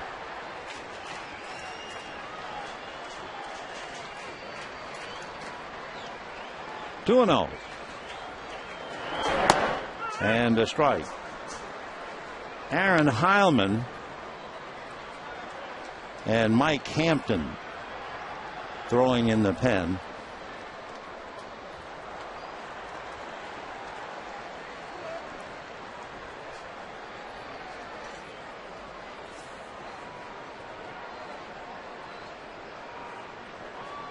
One of the things that helped Demmel was the Arizona Fall League. And that's going to go foul off first. Coming over to take a look at LaRoche, but it's well back in. Gives us a chance to remind you there'll be fireworks after tonight's game.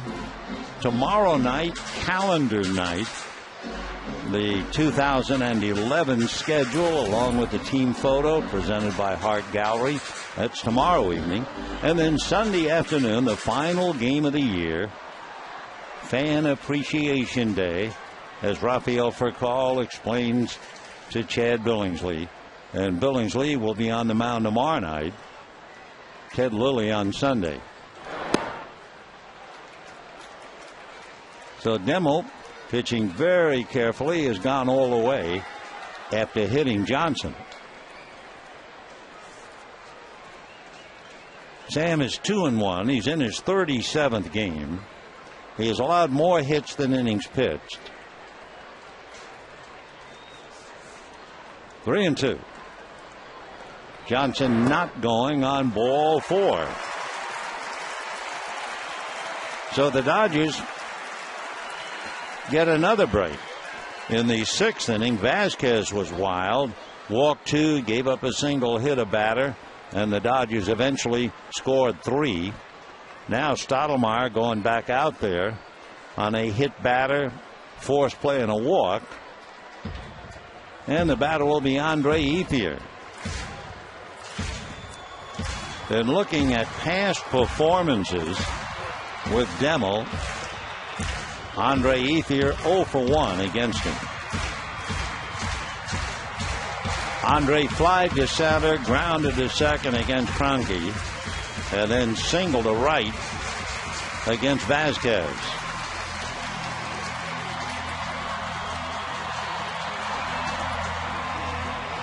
So the 4th Arizona pitcher, Kroenke, Vasquez, Rosa, and Demmel. Dodgers using Eli, Troncoso, and Sherrill. Theriot and Blake out there on the lines, and all of a sudden the Dodger hitter represents the potential tying run. That's for a team that was down 7-1 through 5 innings. And that gets away from Conrad, and the runners move up to second and third.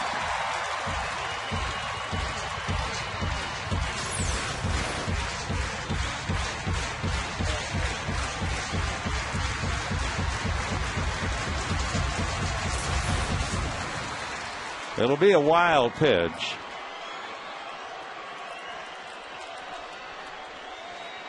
So Theriot and Blake are out there now, 1 away. Yeah, the Ethier blanket. And now here he is. 1-0. And ground ball to Kelly Johnson. When in doubt, hit the ball to Kelly. Scoring is Theriot. Stopping at third is Blake.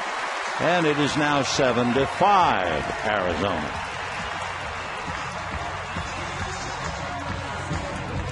The Theriot scores for the second time. Ethier picking up a run batted in thanks to the wild pitch. Otherwise, that's a double play ball. And now with a runner at third, 1 out, Matt Kemp. Demmel with a runner at third. He has committed 4 wild pitches.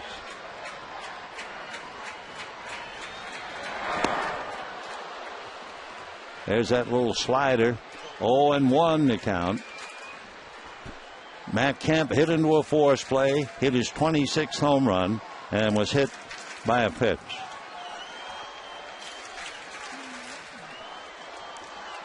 So you had Johnson forced after being hit by a pitch.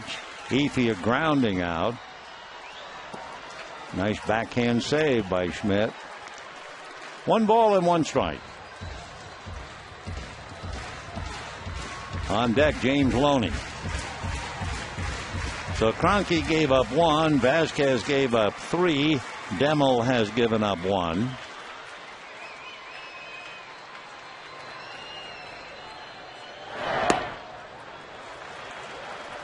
Two and 1.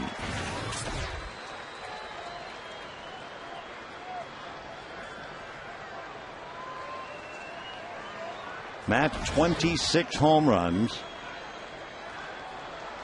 84 runs batted in.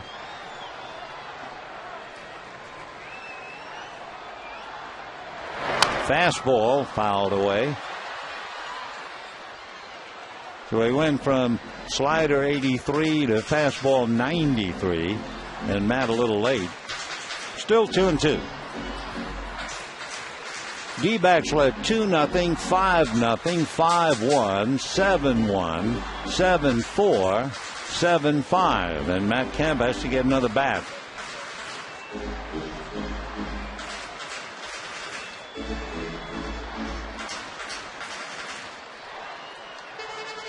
Matt's going to go down and select one that he wants.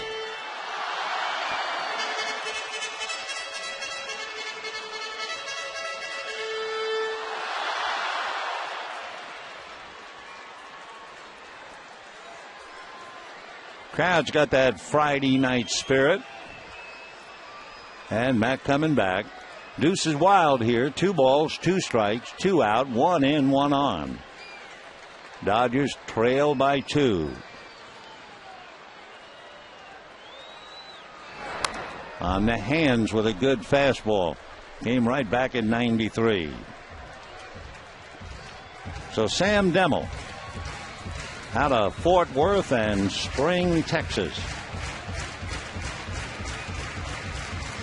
First year in the big leagues.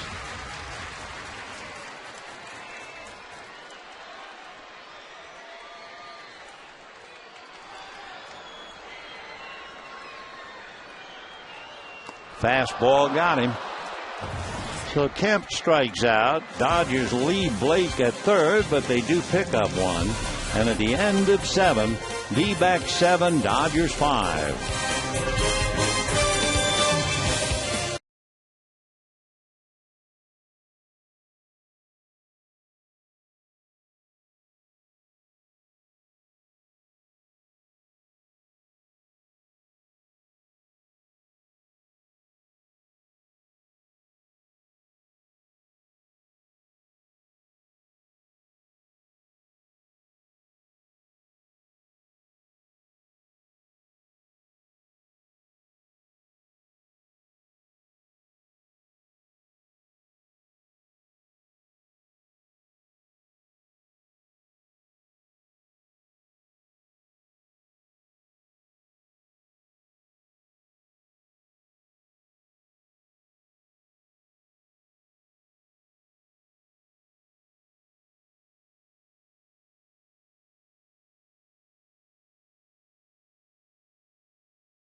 Arizona. A big swing was back in the 5th inning when Adam LaRoche, who had hit into a double play and double, connected against John Eli with Stephen Drew aboard.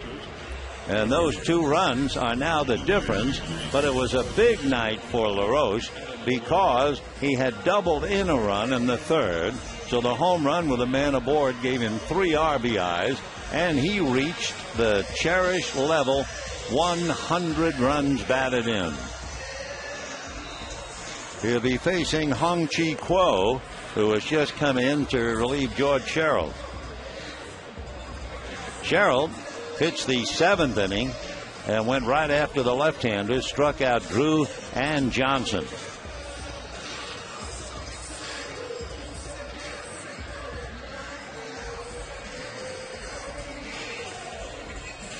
Hong-Chi Kuo on Wednesday afternoon pitched the 8th inning, made 22 pitches, but got out of it no problem. And now here he is tonight.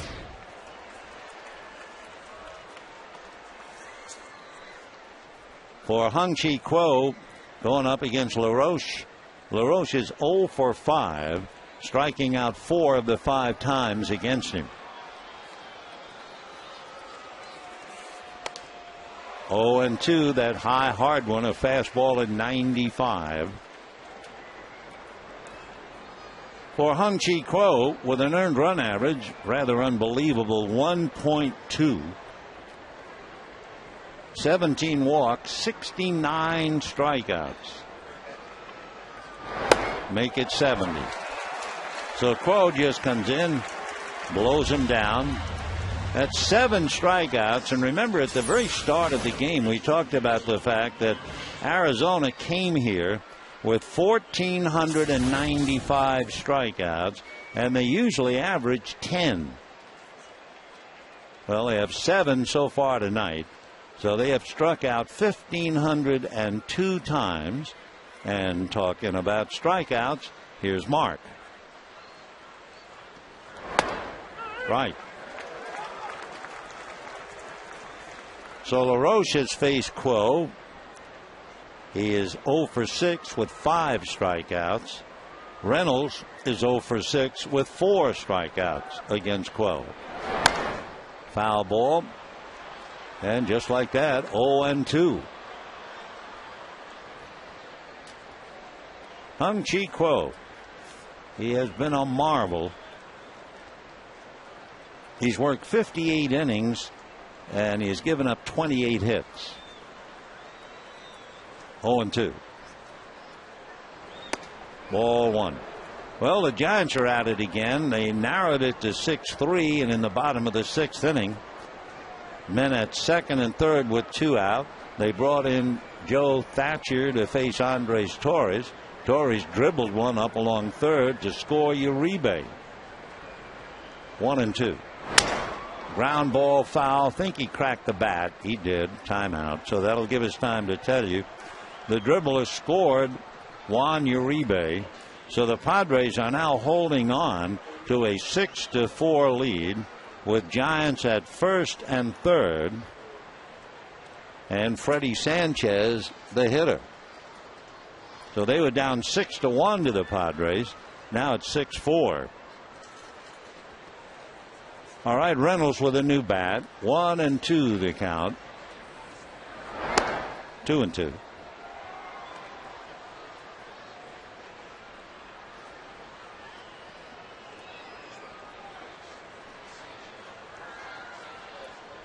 Scoreboard's completely out of whack. 2-2 with 1 out. Scoreboard's been out of whack for quite some time. And down goes Reynolds, who's out of whack. So both LaRoche and Reynolds strike out. That means 4 of the last 5 D-backs have struck out. Sherrill nailed 2. Adam LaRoche standing with the skipper, Kirk Gibson. Cole Gillespie, a right-hand batter, is now going to come up and bat for Brandon Allen. They don't want to feed the rookie Allen to Kuo. However, Gillespie is just as much of a rookie, only a right-handed batter. Cole hitting .228. Strike.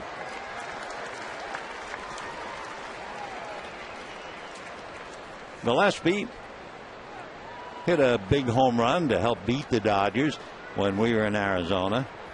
This is his rookie year. Foul back. He's from Portland, Oregon, and went to Oregon State.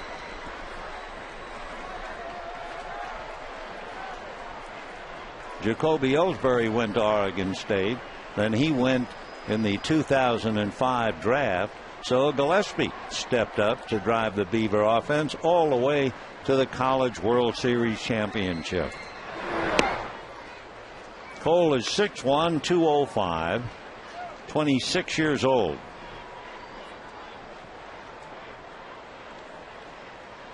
Diamondbacks sent Felipe Lopez to Milwaukee to get Cole. 1-2. Just missed. Whoa, was that close? 2-2 the count.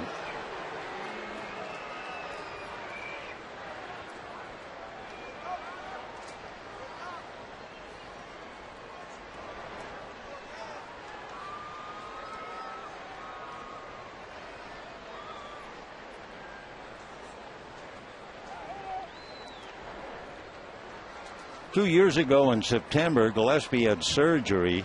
He had a broken bone in his right big toe, and he had played on it just about all year. He's that kind of a player.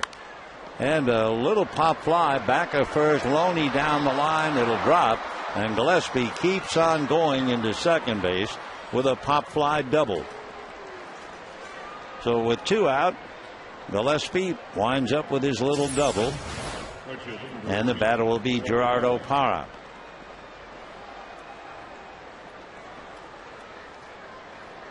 For the D-backs, they had two doubles from the very first two hitters in the game. Later on, they had LaRoche double, and now Gillespie doubles. So they've had four doubles and a home run. And here is Parra, grounded out twice, fly to center. 7 runs, 9 hits for the D-backs. 5 runs, 4 hits for the Dodgers. Fouled, 0-1. Quo against Parra. And Parra has never faced him. We can tell you they're going to the top of the 7th inning. We told you Freddie Sanchez came up, and Gregerson came in to get him on a fly ball to center. So the Padres lead 6-4 going to the top of the 7th. That's a strike. 0-2.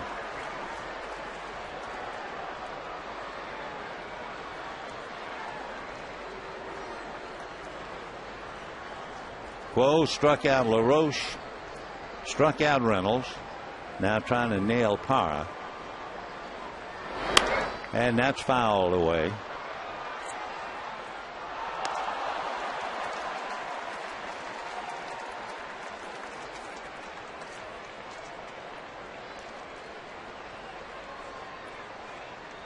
Hung-Chi Quo facing Gerardo Parra, who's from Santa Barbara, but Santa Barbara del Zulia in the Dominican Republic. 0-2. And foul back.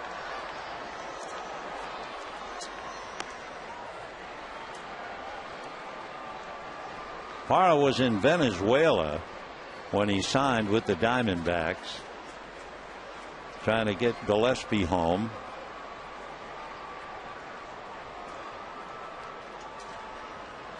Left-hand hitters are 6 for 61 against Quo. In other words, left-hand hitters are batting less than 100. Collectively, the batting average against Quo, 0.98.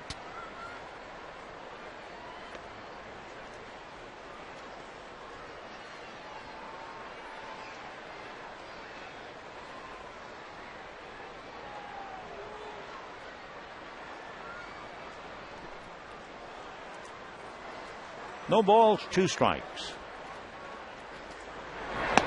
Got him. So it winds up. He strikes out LaRoche, Reynolds, and Parra. Strikes out the side, and it's still 7-5 D-backs.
Second base for Arizona, Stephen Drew and Kelly Johnson, and we'll highlight their gloves now because first of all the ball hit up the middle, and there's Kelly Johnson making the play to take a hit from Russ Mitchell, and look at Stephen Drew on his knee getting a force play to save Zach Kroenke.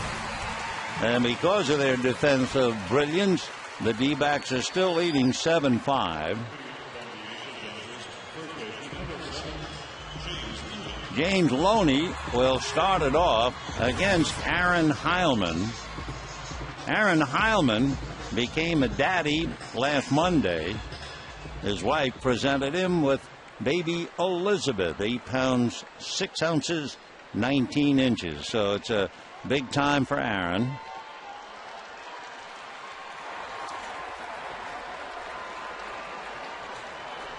Jamie Carroll, who's going to manage tomorrow night, is out on deck.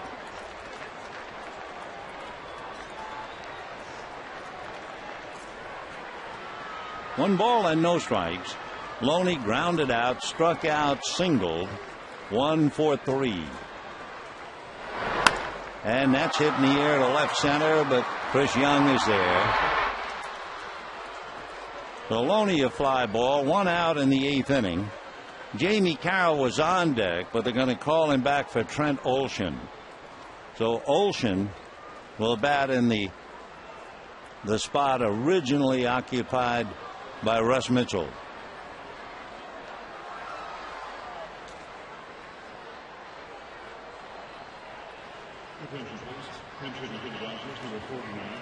So the Dodgers used Barajas, and Rod had that long fly ball to left center to drive in a run. Now they bring up Trent Olshan to face Heilman. Trent's from down under, from Sydney, hitting .238 with 1 run batted in. Dodgers had the first Australian to play in the big leagues, Craig Shipley. Remember the pitcher, Luke Prokopec?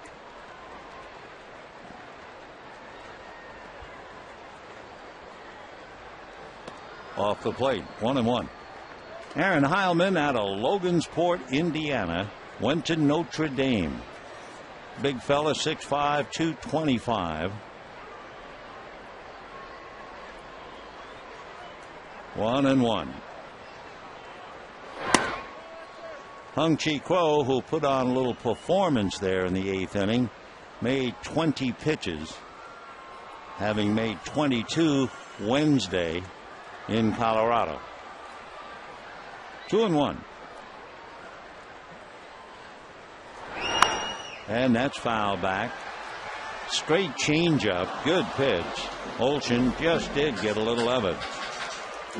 Aaron Heilman from Logansport. That's about 75 miles north of Indianapolis and give or take 60 miles south of South Bend, where, of course, you know, where Notre Dame reigns.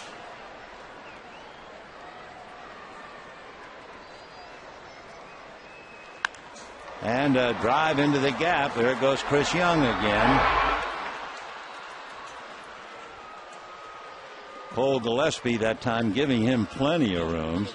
Chris almost collided with Brandon Allen earlier. So 2 out on fly balls to Chris Young. And A.J. Ellis coming up. When Arizona comes up in the 9th inning, Conrad Schmidt, the catcher, will lead it off. A.J. Ellis grounded to second, walked, and flied to center.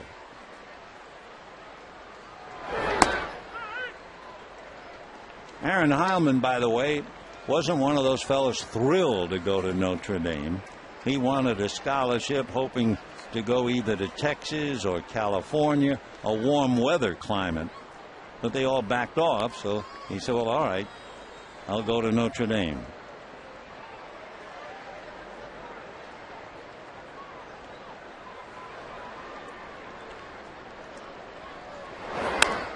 Foul back. When Aaron was a freshman at Notre Dame, he would commute back to Logansport. It's a good 60-mile drive to be with his dad, Joe, who was undergoing a pretty slow recovery from triple bypass open heart surgery. He was a dedicated son. Hard worker. Aaron Heilman. Fastball got him. So Ellis caught looking. Down he goes. A 1-2-3 inning for the Dodgers in the 8th. And we're heading for the 9th. 7-5 Arizona.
If you ask Brad Ausmus, what do you get out of managing in the big leagues? I'm hungry. Need a snack. Sure, we can't order a pizza and have it delivered to the dugout. I'm starving. How about sub sandwiches? Can we get some sub sandwiches? Where's that pizza I ordered? Russ, did you order the pizza? What you put on here? Mustard? What? Put mustard on here? A little mustard, a little mayonnaise. Sorry, I didn't know. That's what we put. Spitting this? Well, this is the best tuna sandwich I've ever had in the dugout in my career. Brett Osmus, hungry for a victory, settling for a tuna sandwich brought to him by the errand boy tonight, Clayton Kershaw. Meanwhile, ninth inning, D-backs are leading 7-5. Clayton's done an outstanding job as the delivery boy. 2-0 the count. Conrad Schmidt, the catcher. Ronald Belisario, the fifth Dodger pitcher. Schmidt singled for his first big league hit, fouled out, hit into a force play. 1 for 3. Ground ball to who? One away.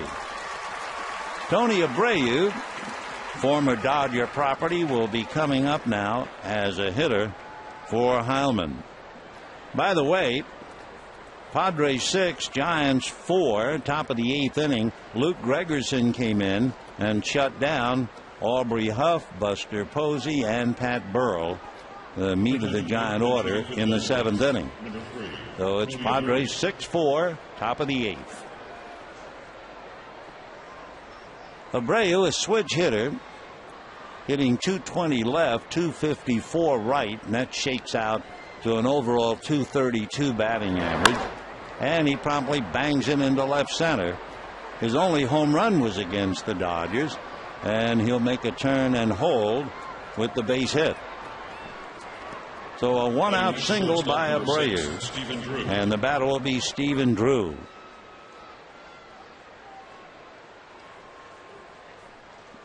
So Abreu hitting for Heilman.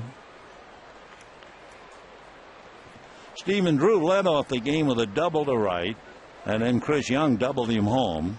Since then, Drew has struck out twice, walked, stole a base, rode home on a 2-out home run by LaRoche. Stephen made a couple of dandy defensive plays, checking out with Joel Youngblood.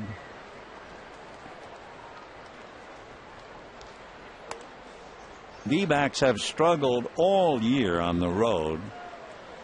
They are 30 games under 500 away from home. 30. And as we mentioned, they've lost 12 of the last 14 road games.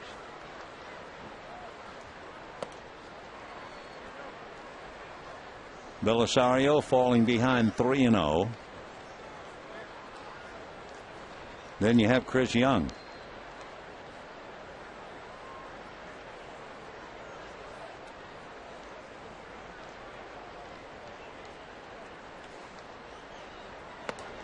And he's walking. Belisario is 3-1, but an ERA high, a little over 5. He has walked 18 and struck out 38. Those a hair better than 2-1. 54 innings and 52 hits allowed. So that's a lot. And now here's Young. Doubled in a run, later scored. Walked and stole a base and scored. Popped up, flied out. And a strike. And looking at Belisario pitching to Young. Young is 0 for 3 in the past. 1-1.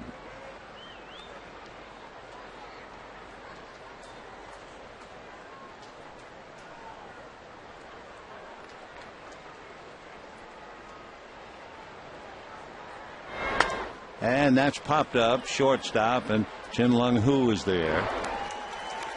So they get Young with 2 out, 2 on, and the batter will be Kelly Johnson. Juan Gutierrez, the closer, he has 14 saves. Gutierrez down there warming up. In the 9th inning, he is due to face Chin Lung Hu, Reed Johnson, and Ryan Theriot. We'll see. Kelly Johnson singled a drive in a run, walked and scored a run, grounded out, struck out, and ball 1. The only D-back without a hit is Gerardo Parra, who is 0 for 4. Ball 2. Drew has 1 hit. Young has 1. Johnson 1. LaRoche has 2. Reynolds 1. Allen and now Gillespie a hit. Schmidt had a hit, but nothing for Parra. 2-0. Ground ball to Loney. He'll take it to the bag, and that's it. And we can tell you Mike Adams is on to pitch the 8th inning. Bottom of the 8th up north. 6-4 San Diego.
Well, we've come to the bottom of the 9th inning.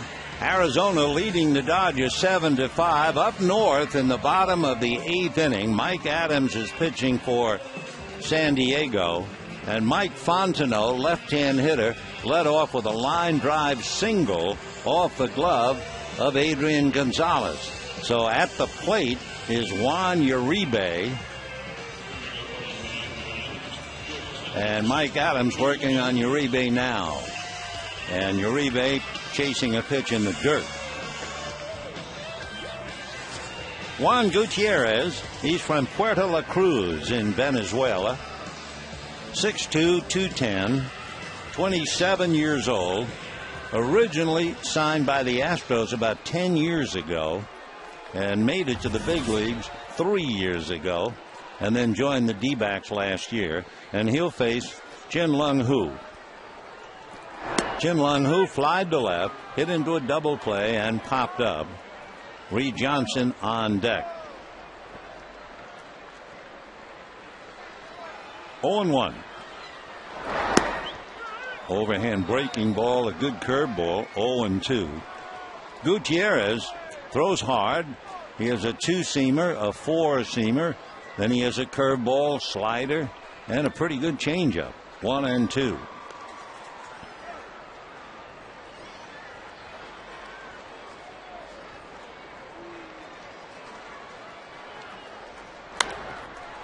And that's going to be a ground ball to Kelly Johnson.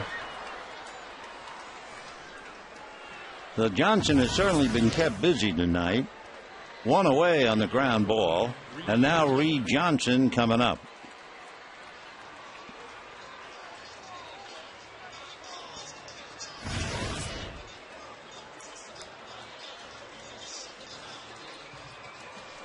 Johnson has had 6 ground balls. He's also been the middleman on a double play. He's been all over the place. Reed Johnson hit by a pitch in the 7th inning. And a strike.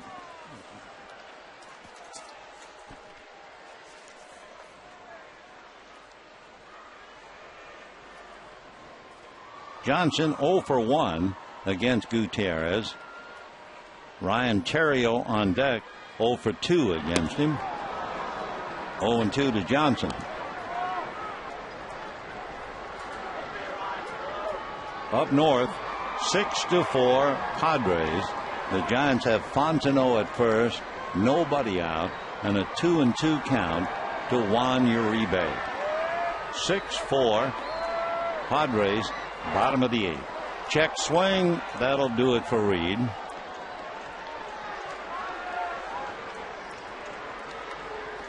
Dodgers' last hit was a single by Loney in the 6th inning. The only reason they've scored in the latter innings, some walks, couple of hit batters, wild pitch, but they're not doing anything with the bat. Uribe made out. Fly ball to the left fielder. So one away. Fontenot is still at first base. 6-4, favor of the Padres. And that's a strike to Terrio. So now Pablo Sandoval, the switch hitting panda, as they call him up there. He'll be facing Mike Adams. Meanwhile, we have 2 out in the 9th inning. Diamondbacks have lost 5 of 6 here at Dodger Stadium. They've lost 12 of the last 14 on the road, and they're trying to hang on and get a victory.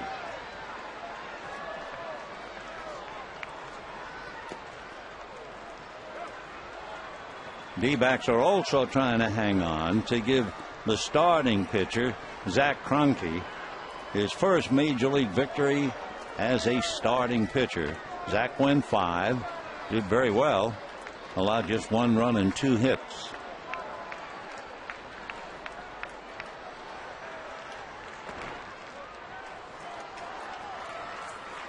Chad Billingsley will be on the mound for the Dodgers tomorrow night. And remember, it's calendar night. Joe Saunders, the left-hander, will be on the hill facing Chad. The calendar featuring the 2011 schedule along with the team photo presented by Hart Gallery. And then Sunday, Fan Appreciation Day. That'll be that. Sandoval, as a pinch hitter, flied to center. So Fontenot is still at first base. 2 out, bottom of the 8th, 6-4 San Diego. And ball 4. Wow, that was close. And Terrio goes to first.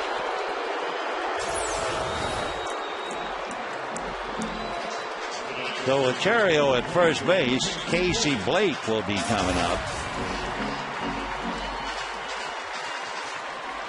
Looking at Gutierrez's work, he has saved 14, but his earned run average is over 5. He has allowed as many hits as innings pitched. That's not good. He has, his strikeout ratio is 2-1.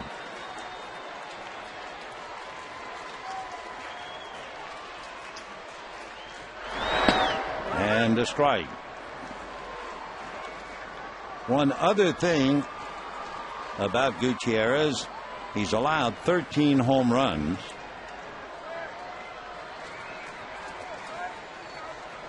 Oh and 1 to Casey. Andre Ethier on deck. 0-2. Gutierrez trying to close it up. Casey Blake is 0 for 5 against him, having struck out 4 of the 5 at bats. And he's on the ropes now, 0-2.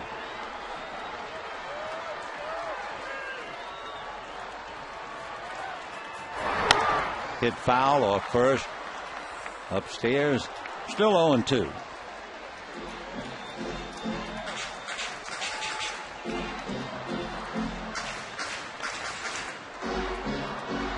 Cody Ross is at the plate at AT&T Park with 2 out.